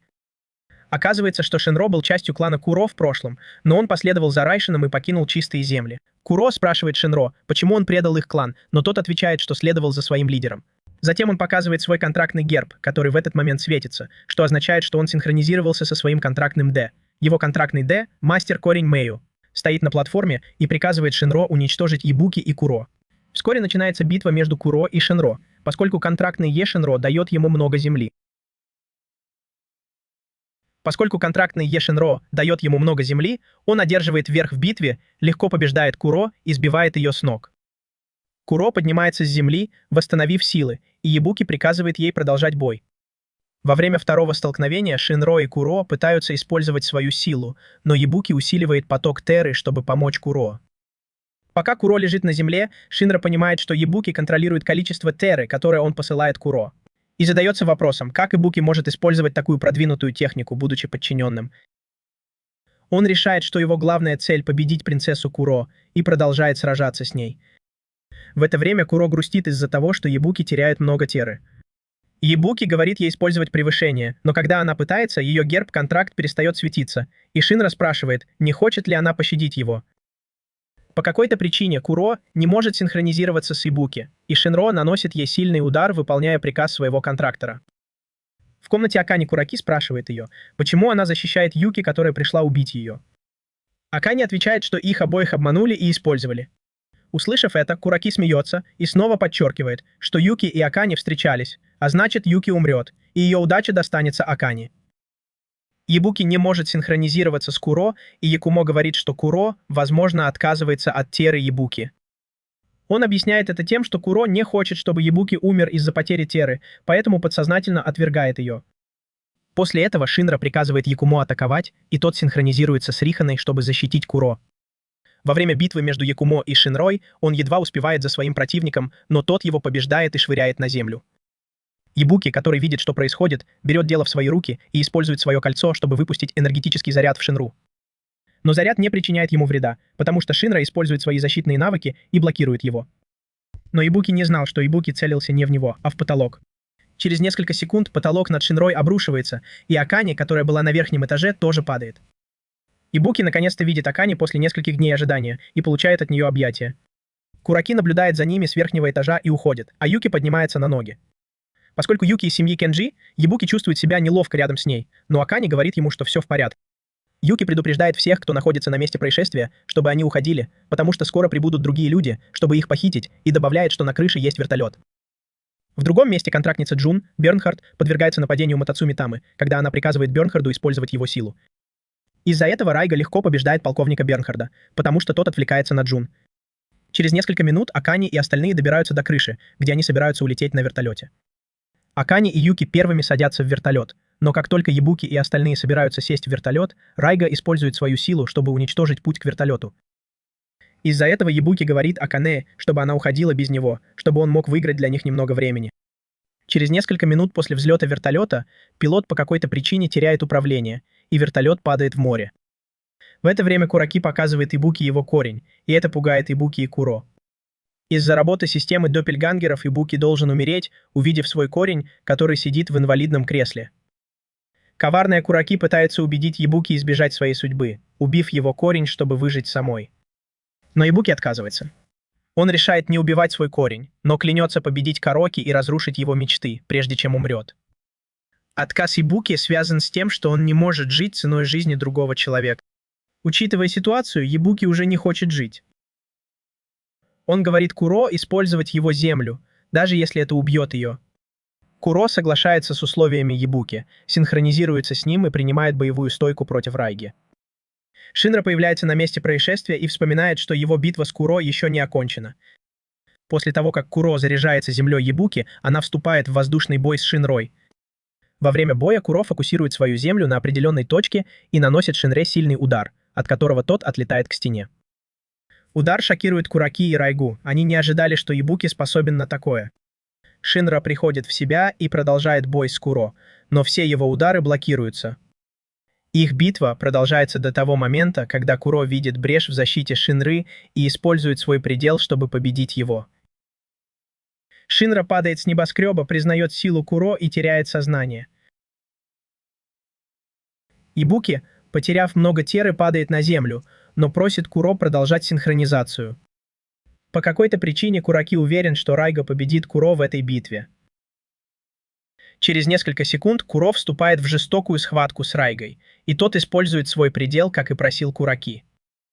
Куро удается отразить предел Райги, но сама она сильно устает. Ибуки продолжает снабжать ее Торой, и она встает на ноги. Оправившись, она использует предел против Райги. Но предел не срабатывает, потому что Райга тоже использовал свой предел. Куро обрушивает на Райгу серию пределов, и тот падает на землю. К сожалению, Ибуки тоже падает на колени, и оказывается, что его корень выкачивает Теру с того момента, как он синхронизировался с Куро. Вот почему Кураки был уверен в победе. Хотя Ибуки близок к смерти, он отказывается стать минорным корнем, и Куро проигрывает Райге, потому что теряет Теру. Вскоре у Куро перестает светиться контрактный герб, и она в ужасе видит, что Ибуки почти без сознания лежит на земле.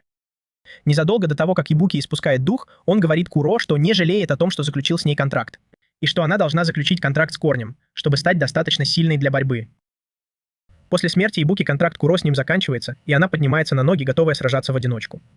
Когда она встает, происходит нечто странное, что шокирует Рихану и Якумо.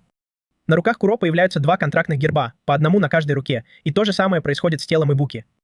Когда Ибуки встает на ноги, Кураки удивляется, как Ибуки все еще жив, ведь его корень стал главным корнем, поглотив всю его землю. Оказывается, земля Куро циркулирует между телом Ибуки и телом Куро, делая их единым целым. Благодаря этой новой силе Кураки начинает опасаться и приказывает Рyoге прикончить Куро.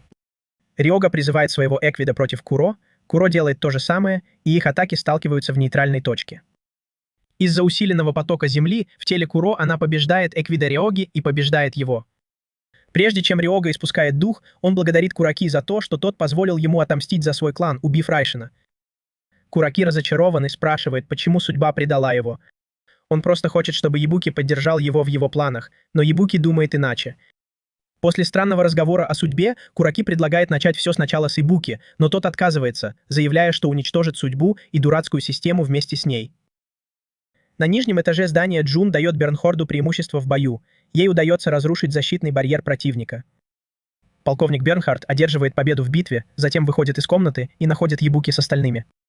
В этот момент полковник Бернхард получает информацию от Куро, что Рейга повержен. Также он получает сведения от одного из своих людей, что вертолет Юки упал в море. Эта информация шокирует всех, особенно Ибуки, который очень переживает за Акане. Тело Юки, погибшего при крушении, достают из моря, но тело Аканы так и не находят. Ибуки выглядит расстроенным, он не знает, где может быть Акане. К сожалению, происходит нечто странное, из-за чего многие жители города теряют сознание. Даже Кураки пострадала, и оказалось, что появилась чистая земля, которая уничтожила большую часть города. В хаосе Рассин стоит на скале на чистой земле с мертвым взглядом. Джун замечает, что все жители города живы, но без сознания, а Якумо подтверждает, что их земля истощена. Похоже, что только Мото Цумитамы и их контрактники не пострадали, что объясняет, почему Кураки потеряла сознание.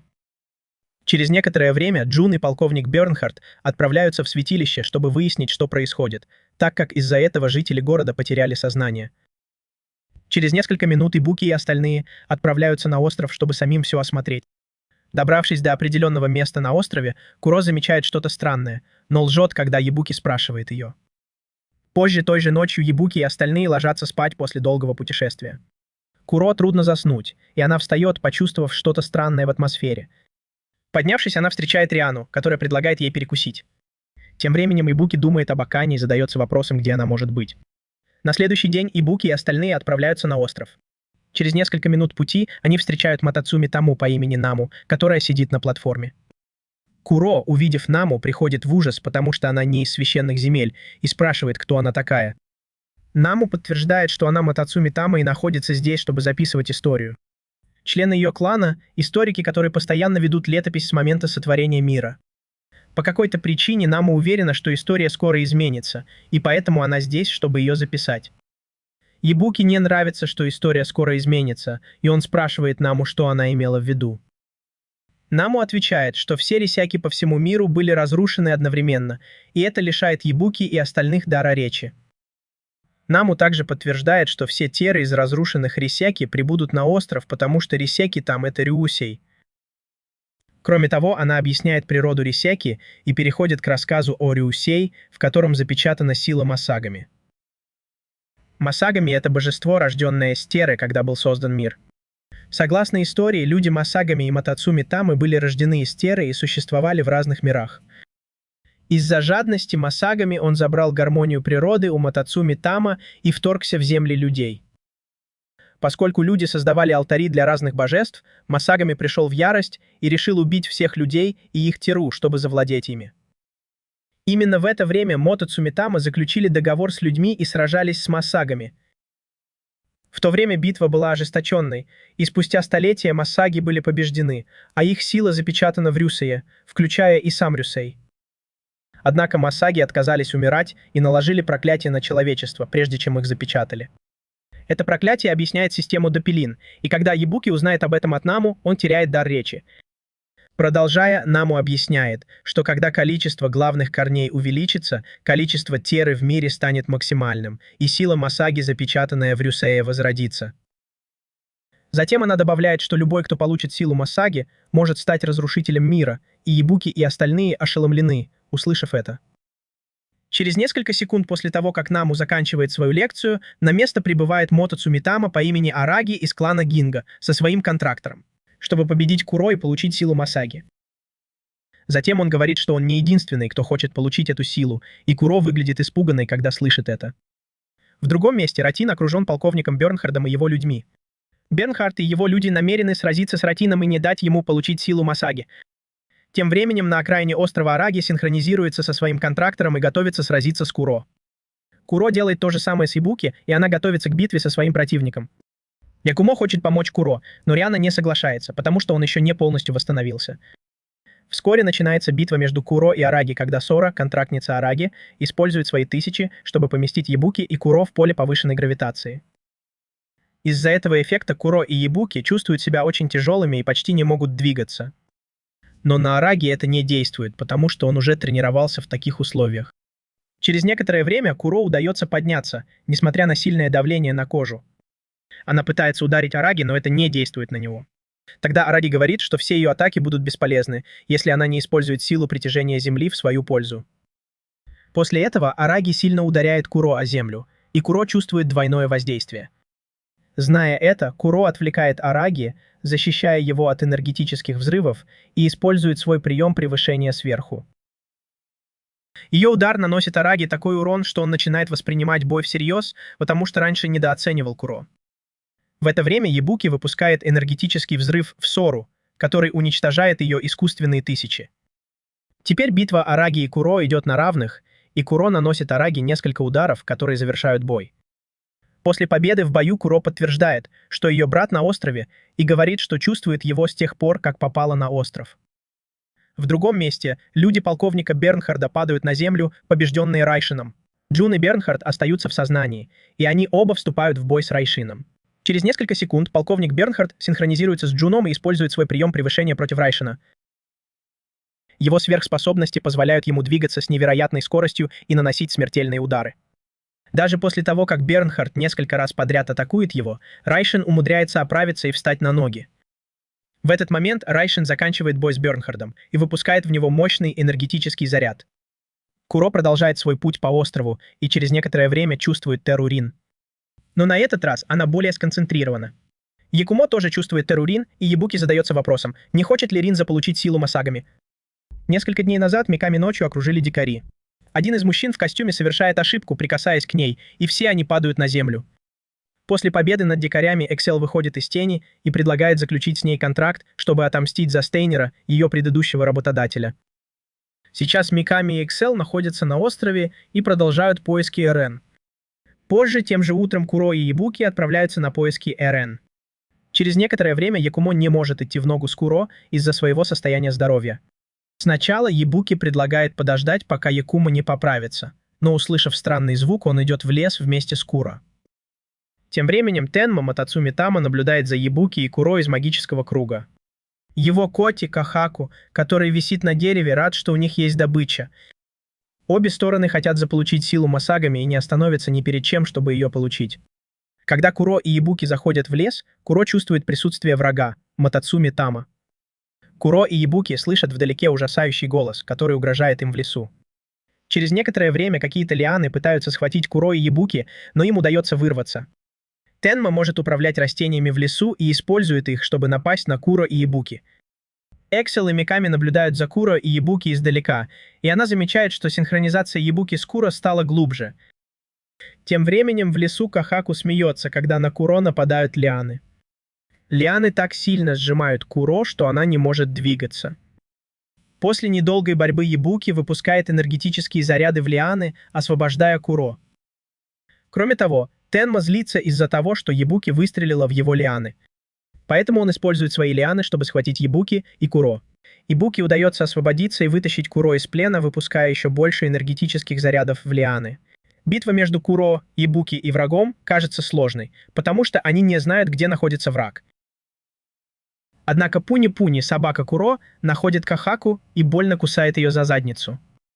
От укуса Кахаку вскрикивает, и Куро понимает, где она находится. По какой-то причине Кахаку пугается, когда Куро подходит к ней, и через некоторое время убегает к своему напарнику. Из-за сильной вибрации на острове Куро отвлекается, и Тенма использует это, чтобы схватить Куро лианами. Якумо чувствует землетрясение, и оказывается, что Райшин находится рядом с Реосеки. Тем временем Тенма пытается убить Куро, которая застряла в лианах.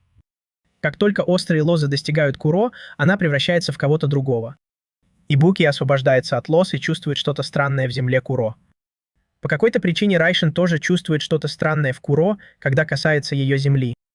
Ибуки возвращается в лес и находит Куро, которая стоит одна в частично раскопанном круге.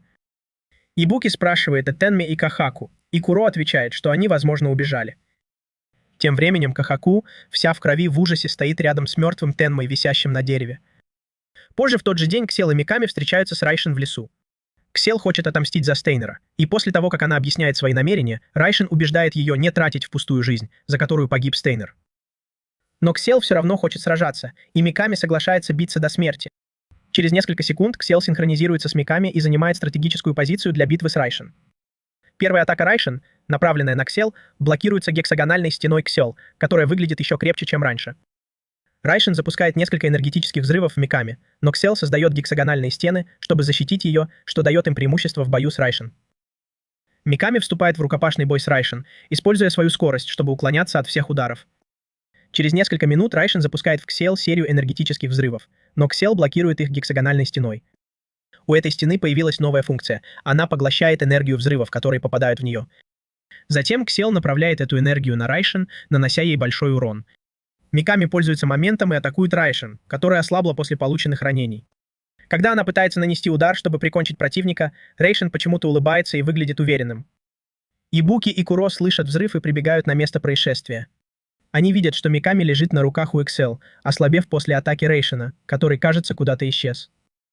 Затем Эксел предупреждает Ибуки и Куро, чтобы они были осторожны, потому что Райшин сейчас сильнее, чем когда-либо.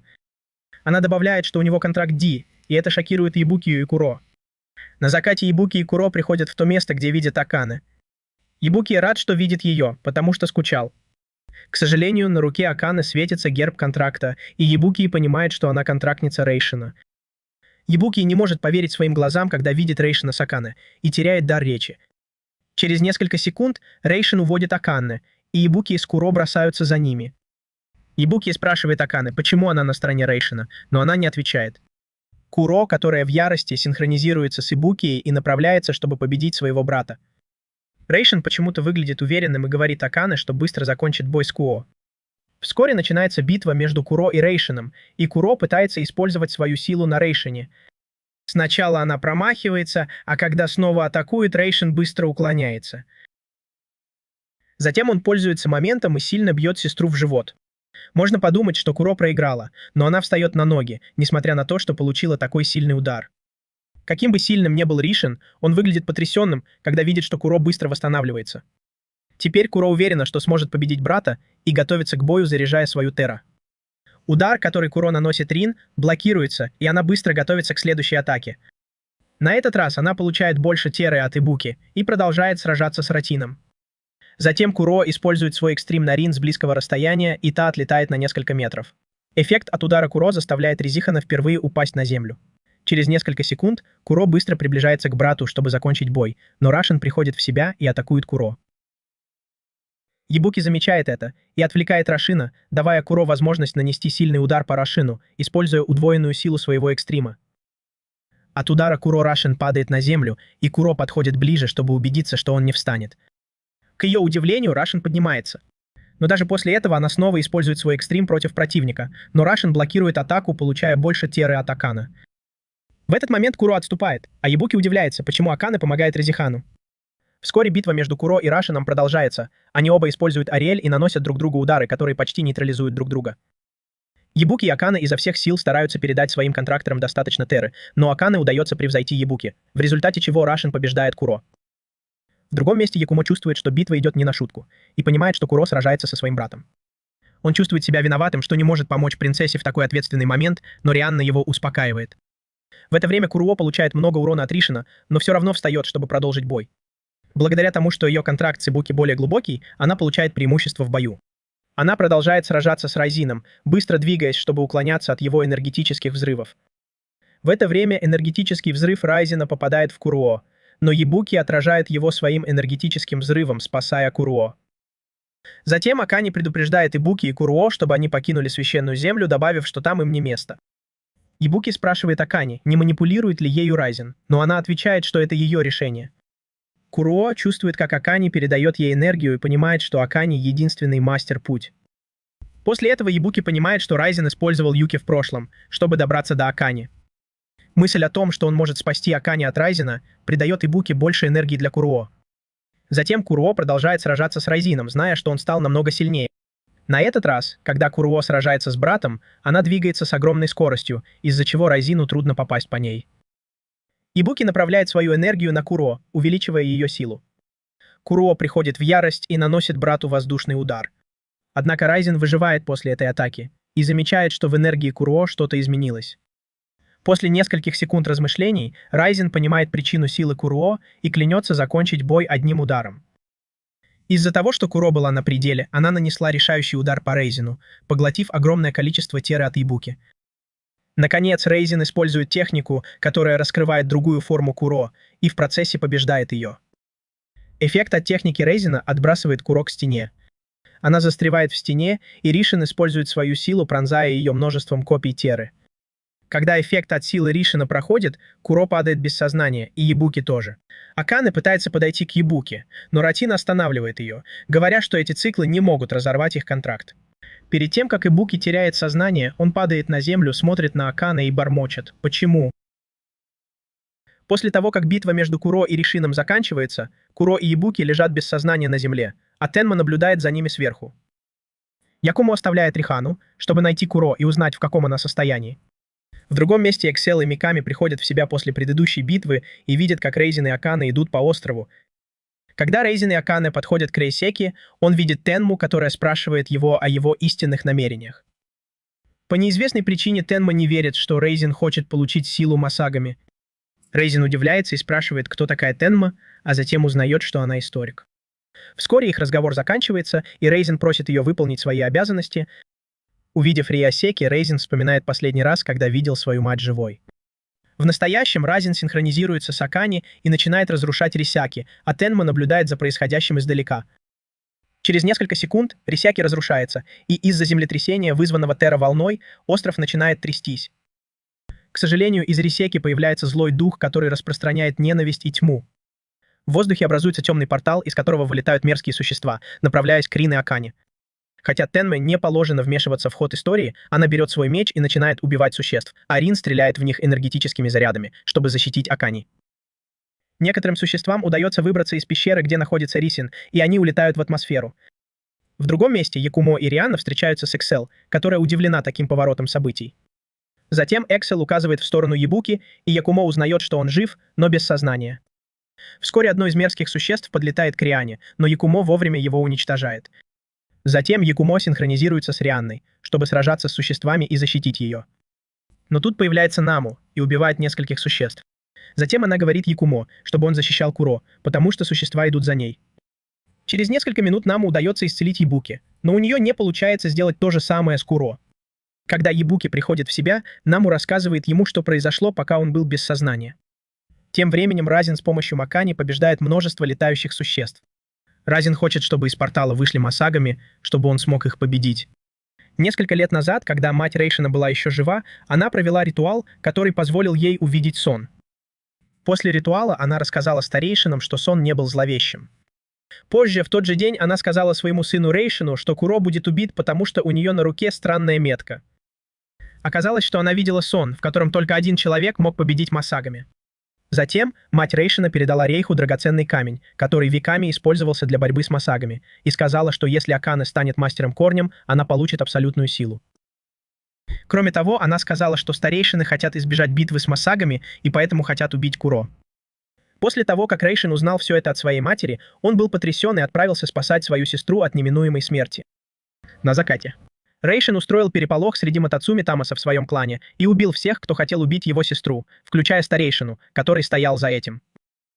Позже, в тот же день, мать Рейшина была повешена на Рисеке, и она сама пожелала, чтобы ее убили, чтобы Рейшин смог сразиться с Масагами и победить их. После того, как Рейшин убил свою мать, он покинул священные земли и отправился выполнять ее просьбу – заключить контракт с Акане. Когда Акана упала в море, ее спас Рейшин, который надел на ее запястье тысячи и заключил с ней контракт. В настоящее время Рейшин направляет энергетические лучи на летающих существ, пока Наму объясняет аномалию в силе Куро.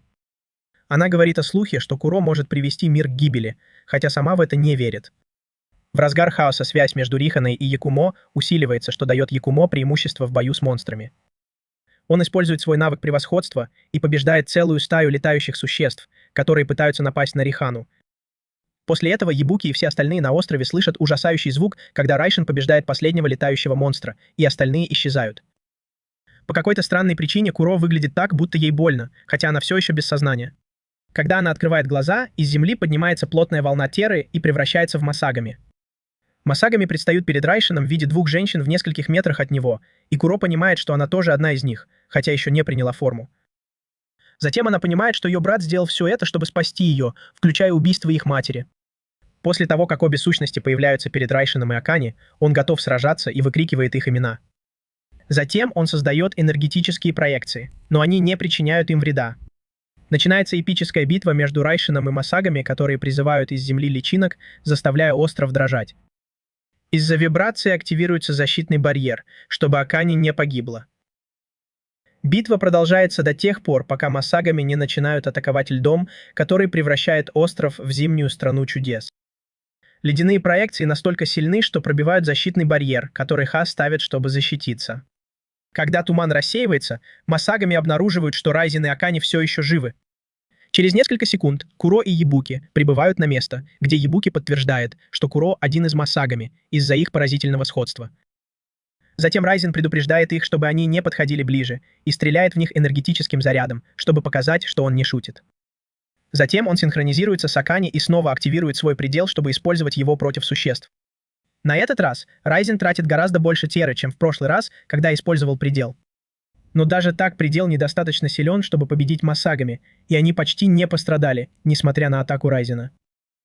В ответ существа посылают в Райзена и Акани множество опасных проекций, которые затрагивают весь остров. Акани, наблюдающая за битвой, просит Куро и Ебуки уйти и продолжает снабжать Райзена терой. Спустя некоторое время битва Райзена с Масагами переходит в воздушную фазу, и Райзену удается нанести врагам несколько сильных ударов. Какими бы могущественными ни были существа, Райзен использует свою скорость и грубую силу, чтобы обмениваться ударами с ними. Кроме того, терра Райзена усиливается, когда Акани использует силу тысяч, чтобы снабдить Райзена терой. Получив больше энергии, Райзен пытается использовать предел на Масагами, которые в этот момент прилипли к стене. Последствия предела Рин сотрясают весь остров и уничтожают тела Масагами. Но сил Рин было недостаточно, чтобы победить Масагами, потому что они начали восстанавливаться после такой смертоносной атаки. Тот факт, что Масагами все еще живы, шокирует Ебуки и остальных, они напуганы. Пока Масагами пытается восстановиться, Ратин высасывает больше энергии из Макани и готовится нанести новый удар по существам. Через несколько секунд с неба на Ратина обрушивается молния, и оказывается, что это Куро нанесла удар, потому что Масагами в ней начинает пробуждаться. Ибуки потрясен, когда видит, что Куро сражается с Райшином, используя силу Масагами. Она ведет себя не так, как обычно, и говорит свысока, как существа. Затем битва между Райшином и Куро продолжается, и обе стороны наносят друг другу жестокие удары. Куро не сдерживается и использует свою скорость, чтобы сражаться с Райшином и уклоняться от всех его атак. Когда Райшину удается воспользоваться моментом, в него попадает один из Масагами. Способность Масагами к регенерации шокирует Наму, который наблюдает за битвой, потому что существа быстро восстанавливаются. Райшин, который в меньшинстве, получает много урона от Масагами, и Акана чувствует, что теряет теру. Куро и другие существа сбивают Райшина с ног, и все они собираются у источника, чтобы слиться в одно целое. На кону судьба мира, и Ибуки беспокоится о Куро, потому что если она полностью сольется с существами, то исчезнет навсегда. Он думает, что можно сделать, чтобы изменить ситуацию. Тем временем Якумо и Миками прибывают на место, чтобы сразиться с Масагами, прежде чем те объединятся. Куро атакует Якумо, Миками и Эксел, и они падают на землю. Среди всего этого хаоса Ибуки выкрикивает имя Куро и привлекает ее внимание. Затем Ибуки падает на землю без сознания и вспоминает время, проведенное с Куро, начиная с их первой встречи и заканчивая настоящим моментом. В этот момент он мысленно обращается к Куро на уровне предков. Во время разговора между Ебуки и Куро Ебуки умоляет Куро остаться такой, какой она была, когда он впервые ее встретил. Куро соглашается на условия Ебуки, и их контракт снова вступает в силу. В настоящем Ебуки приходит в себя и синхронизируется с Куро, передавая ей огромное количество рары. Благодаря этой силе Куро вступает в яростную битву с массагами, выпуская в них серию превышений. Из-за того, что Куро переполнена энергией, она наносит массагами огромный урон, используя свои способности. В это время жизнь Ибуки оказывается под угрозой, но Райшин вовремя приходит ему на помощь. Немного восстановившись, он использует свою силу, чтобы отбросить существ на скалу, и они остаются там из-за силы удара. Через несколько секунд Райшин поглощает много ужаса от Акана и становится сильнее. Затем Куро удерживает существ на скале и пропускает через них мощный электрический разряд, давая Райшину возможность нанести завершающий удар. Перед тем, как нанести завершающий удар, Райшин благодарит Ибуки за все, что он сделал для его сестры. Затем он высвобождает всю свою Тароту, выпуская мощное превышение на массагами, которое убивает их. Это убивает массагами и не дает им регенерировать. Куро горько плачет, потому что ее брат Рейзен пожертвовал собой, чтобы спасти ее. После смерти Рейзена темные тучи на небе рассеялись, и солнце снова осветило землю. Пока Куро оплакивает смерть брата на острове, массагами снова появляются на острове, но на этот раз они бесформенны. Тот факт, что массагами снова появились на острове, пугает Ибуки и Куро. Затем оба существа сливаются в одно, чтобы выжить в этом измерении. После того, как массагами объединяются, Куро вступает с ними в бой, но в результате их столкновения остров разделяется на 3 части. Наму бросается к Акане, чтобы не дать ей упасть, а Якумо и остальные цепляются за край. Битва Куро с массагами продолжается, и Куро удается не отставать от своего противника. В какой-то момент массагами выпускают энергетический заряд в Куро, но Ебуки использует свою силу земли, чтобы отразить атаку. После этого Куро встает и продолжает сражаться, а Ебуки усиливает свою синхронизацию, и Куро получает от него больше энергии. Тот факт, что Куро получает много энергии земли от Ибуки, придает ей оптимизма, и она верит, что сможет закончить битву. Затем битва переходит в воздушное пространство, и обе стороны наносят друг другу смертельный энергетический удар, который приходится на нейтральную территорию. Поскольку объединенная сила массагами возросла, они легко побеждают Куро и пытаются поглотить ее, чтобы объединиться. Процесс поглощения забирает у Куро много энергии земли, что влияет на Ебуки. Затем Наму быстро двигается и пытается разорвать связь между Куро и массагами, чтобы остановить процесс слияния, но ее поражает энергетический заряд, выпущенный массагами. В это время Акани использует свои 1000 и сливается с Ибуки, позволяя ей передать Куро много теры. В результате Куро получает много энергии. Более того, новая сила, которой обладает Куро, дает ей преимущество в бою, и она использует свою невероятную скорость, чтобы сражаться с массагами. В какой-то момент Ибуки говорит Куро, что ей нужно использовать свою силу, и Куро быстро двигается, чтобы нанести решающий удар. Она использует свою силу на массагах, которая в 1000 раз мощнее. Массаги мгновенно распадаются под воздействием силы Куро. После победы Куро возвращает всю накопленную теру в мир, чтобы люди пришли в себя. Священные земли исчезают, и Ибуки понимает, что хаос наконец-то закончился.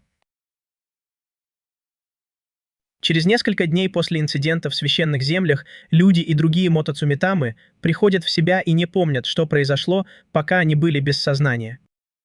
Однажды Ибуки просыпается и видит, что Куро ест капусту на кухне, потому что она говорит, что голодна. Позже, тем же утром, Макана, Ибуки, Куро и другие наслаждаются вкусным завтраком, приготовленным Акане. По какой-то причине Наму отказывается уезжать из страны, говоря, что ему нужно кое-что записать. Позже в тот же день Риана отдает Якумо его ракету, а Акани отвозит дедушку Ибуки и других в аэропорт. К сожалению, Наму игриво крадет еду у Якумо и выпрыгивает в окно. После того, как дедушка Ибуки улетает, Ибуки, Акана и Куро стоят у взлетной полосы и смотрят в небо.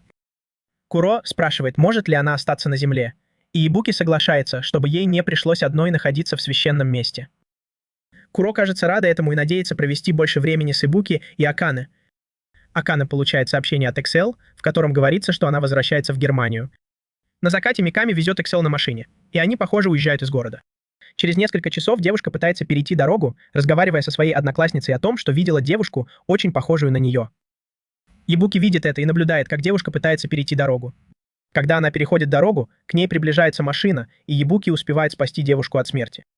Это доказывает, что система Доппелья все еще существует, и Куро подтверждает это, потому что она все еще жива. Вскоре начинается разговор между Наму, Ебуки, Якумо и Куро о том, как остановить систему Доппелья. Оказывается, систему можно остановить только если Куро умрет, но она не может, потому что ее жизнь связана с Ибуки. Позже, тем же вечером, Куро хочет съесть то, что Ебуки предложил ей в первый раз, и они идут за этим. Добравшись до места, где продают еду, Ебуки и Куро узнают, что продавца нет, но через несколько минут он приезжает на фургоне. Пока они наслаждаются едой, Куро благодарит Ебуки за то, что она встретила его, и говорит, что очень ему благодарна. На следующий день Куро гуляет со своей собакой после завтрака, который приготовила Акане. Когда она пытается уйти, Ебуки встает из-за стола, чтобы в последний раз посмотреть на нее, и возвращается к еде, когда Акане зовет его. Позже в тот же день Наму говорит Ибуки, что она уходит, потому что ей больше нечего записывать. Тем временем Кор останавливается на дороге и горько плачет, думая о том, что больше никогда не увидит Ебуки. Позже, тем же вечером, Якумо оставляет свою помощницу и присоединяется к Куро в священном месте. Проклятие Масагами исчезло после того, как Куро некоторое время несла его на своих плечах. Люди, видевшие своих двойников, не умирали, потому что проклятие исчезло. Чтобы снова не навредить человеческому миру, Куро заперлась в священном месте, куда не могли попасть обычные люди. Через несколько лет после поражения Масагами Акане готовится выйти замуж за Ебуки. Много лет назад, когда все только начиналось, Куро бродила по улицам Токио в поисках своего брата. В свой первый день в Токио она замечает, что мир, созданный ее братом, изменился. Однажды Акане звонит Ибуки и узнает, что он все еще спит. Придя на работу, она берет фотографию, которая напоминает ей о смерти матери Ебуки. В те времена, когда мать Куро была еще жива, Рейшин тренировался с Якумо и легко побеждал его. После тренировки Куро просит брата научить ее, но он отказывается, так как у него нет на это времени. Тогда мать Куро советует ей не полагаться на брата, а выбрать свой собственный путь. Однажды вечером Акане ужинает со своими одноклассниками, и оказывается, что одна из ее подруг недавно вышла замуж. Один из друзей Акане за ужином подшучивает над ней, чтобы она вела себя более женственно с Ибуки, тогда у них что-нибудь получится. После этого совета Акане вспоминает время, проведенное с Ибуки, начиная с их знакомства в старшей школе. Она размышляет об этом до самого вечера, пока не возвращается домой. Однажды Куро стоит на платформе и видит Ебуки, который вчера угостил ее ужином. Через несколько минут Мэю переходит дорогу и погибает под колесами машины. В этой сцене Куро говорит, что Мэю не является маршрутом и убегает, когда ее замечает один из племенников. На следующий день собака Куро, Пуни-Пуни, учуяла запах Ебуки и привела ее к его дому. Вечером Акане приходит к Ебуки и видит, что Куро лежит без сознания на полу, потому что ее собака лает у двери. Затем Акане предлагает Куро и ее собаке что-нибудь выпить и идет за ужином. Когда Ебуки возвращается домой, он видит, что Куро ест капусту из холодильника и пугается, увидев ее. Позже, тем же вечером, она сидит одна в парке, после того, как Ебуки выгнал ее из дома. Через несколько минут Ебуки приносит ей ужин и предлагает поесть. Проведя некоторое время с Ебуки, она решает уйти, чтобы больше не беспокоить его. Когда Куро пытается выйти из дома, ее окружают люди Сейджи из племени. В конце концов, Ебуки погибает, и Куро видит, как он падает на землю. После того, как Куро сбегает с телом Ибуки, она заключает с ним контракт, обмениваясь сердцами, чтобы спасти его жизнь. Спустя годы Акане стоит одна в штаб-квартире Кенджи и думает об Ибуки. Она очень скучает по нему и вспоминает их первый поцелуй. В тот же день Куро идет по холодным улицам Токио и думает о своем контракте, который сейчас без сознания.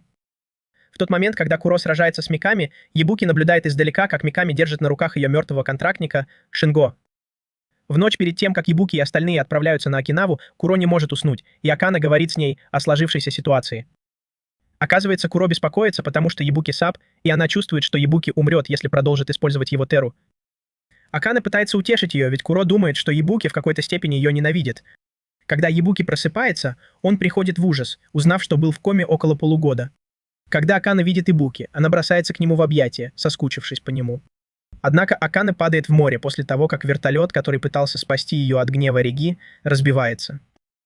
Через несколько минут после крушения вертолета в воду прыгает Райшин и пытается спасти Акане. Он отдает ей камень, который дала ему мама, и заключает с ней контракт.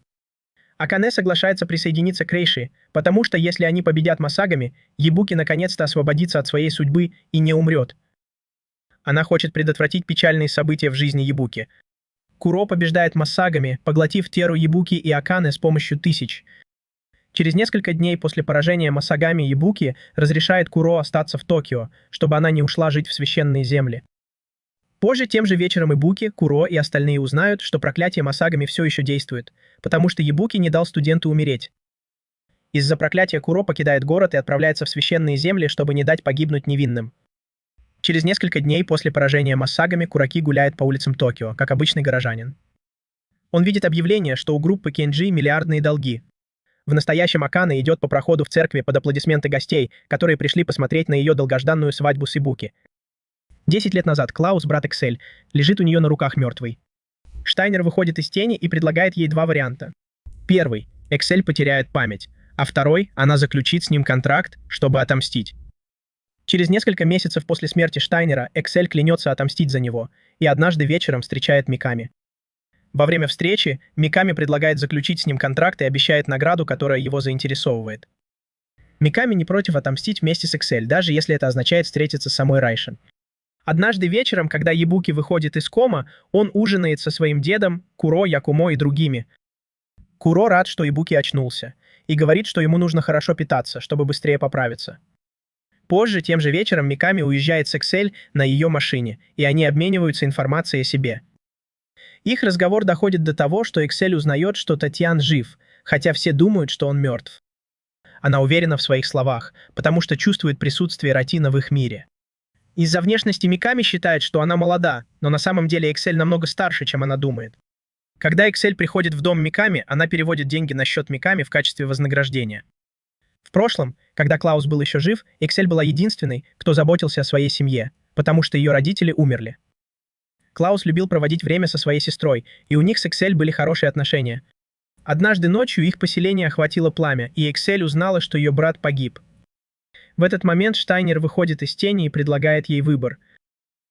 После нападения на поселение Эксель узнает от Штайнера о существовании Мотоцуми Томаса и начинает понимать, в каком мире она оказалась. Затем он рассказывает, что в нападении на поселение Эксель виноваты злые Мотоцуми Томаса. Эксель, которая все еще скорбит о брате, соглашается помочь Штайнеру и заключает с ним контракт. Вернувшись в дом Миками, Миками подтверждает, что она получила деньги. Эксель допивает чай и идет в душ, после того, как Миками посмеялся над ее запахом. Тем временем злой Мотоцуми Томаса направляется к дому Миками. По какой-то причине жизнь Миками может быть в опасности, потому что в фургоне находятся племена. Несколько лет назад Эксель присоединилась к благородному клану и была принята генералом Густавом. Через несколько дней после вступления в клан она начала тренироваться, и ее возможности были на пределе. После нескольких месяцев тренировок она начала выполнять задания вместе со Штайнером, и в большинстве случаев они оба успешно справлялись. Во время полета в определенное место Штайнер сидит рядом с Эксель и дарит ей украшение, которое символизирует их связь, ведь они уже так близки. В душе Эксель смотрит на украшение и теряет сознание. Через несколько минут Миками заходит в ванную и видит, что Эксель лежит без сознания. Затем Миками укладывает ее в постель и выходит из спальни. Когда Миками выходит из дома, она вспоминает о своем покойном контракте, Шинго, и понимает, что их связь со временем ослабевает. Вскоре в дом Миками приходят вражеские Мотоцуми Тама и его соплеменники. Миками заходит в спальню Эксель и видит, что она уже очнулась, и рассказывает ей об опасности. В это время дом уже частично охвачен огнем, и Миками с Эксель выбираются из окна, чтобы спастись. Когда они приземляются, одетые в костюмы соплеменники начинают атаковать Миками, но она отбивается. Затем Миками связывают, и соплеменники легко одолевают ее. Лидер соплеменников выходит и призывает к Миками тысячи искусственных существ, которые изрыгают пламя, целясь в Миками. Прежде чем огонь добирается до Миками, Эксель использует свою гексагональную стену, чтобы защитить ее. Миками пользуется моментом и синхронизируется с Эксель. Мотоцуми Тама, увидев это, приходит в ужас, потому что он не ожидал, что у Миками есть контракт. Он быстро платит ей, и Миками использует свою силу, чтобы изуродовать его лицо. Позже остальные члены племени лежат на земле, некоторые мертвы, некоторые без сознания. Но Эксель недовольна тем, что Миками заключила с ней контракт без ее ведома.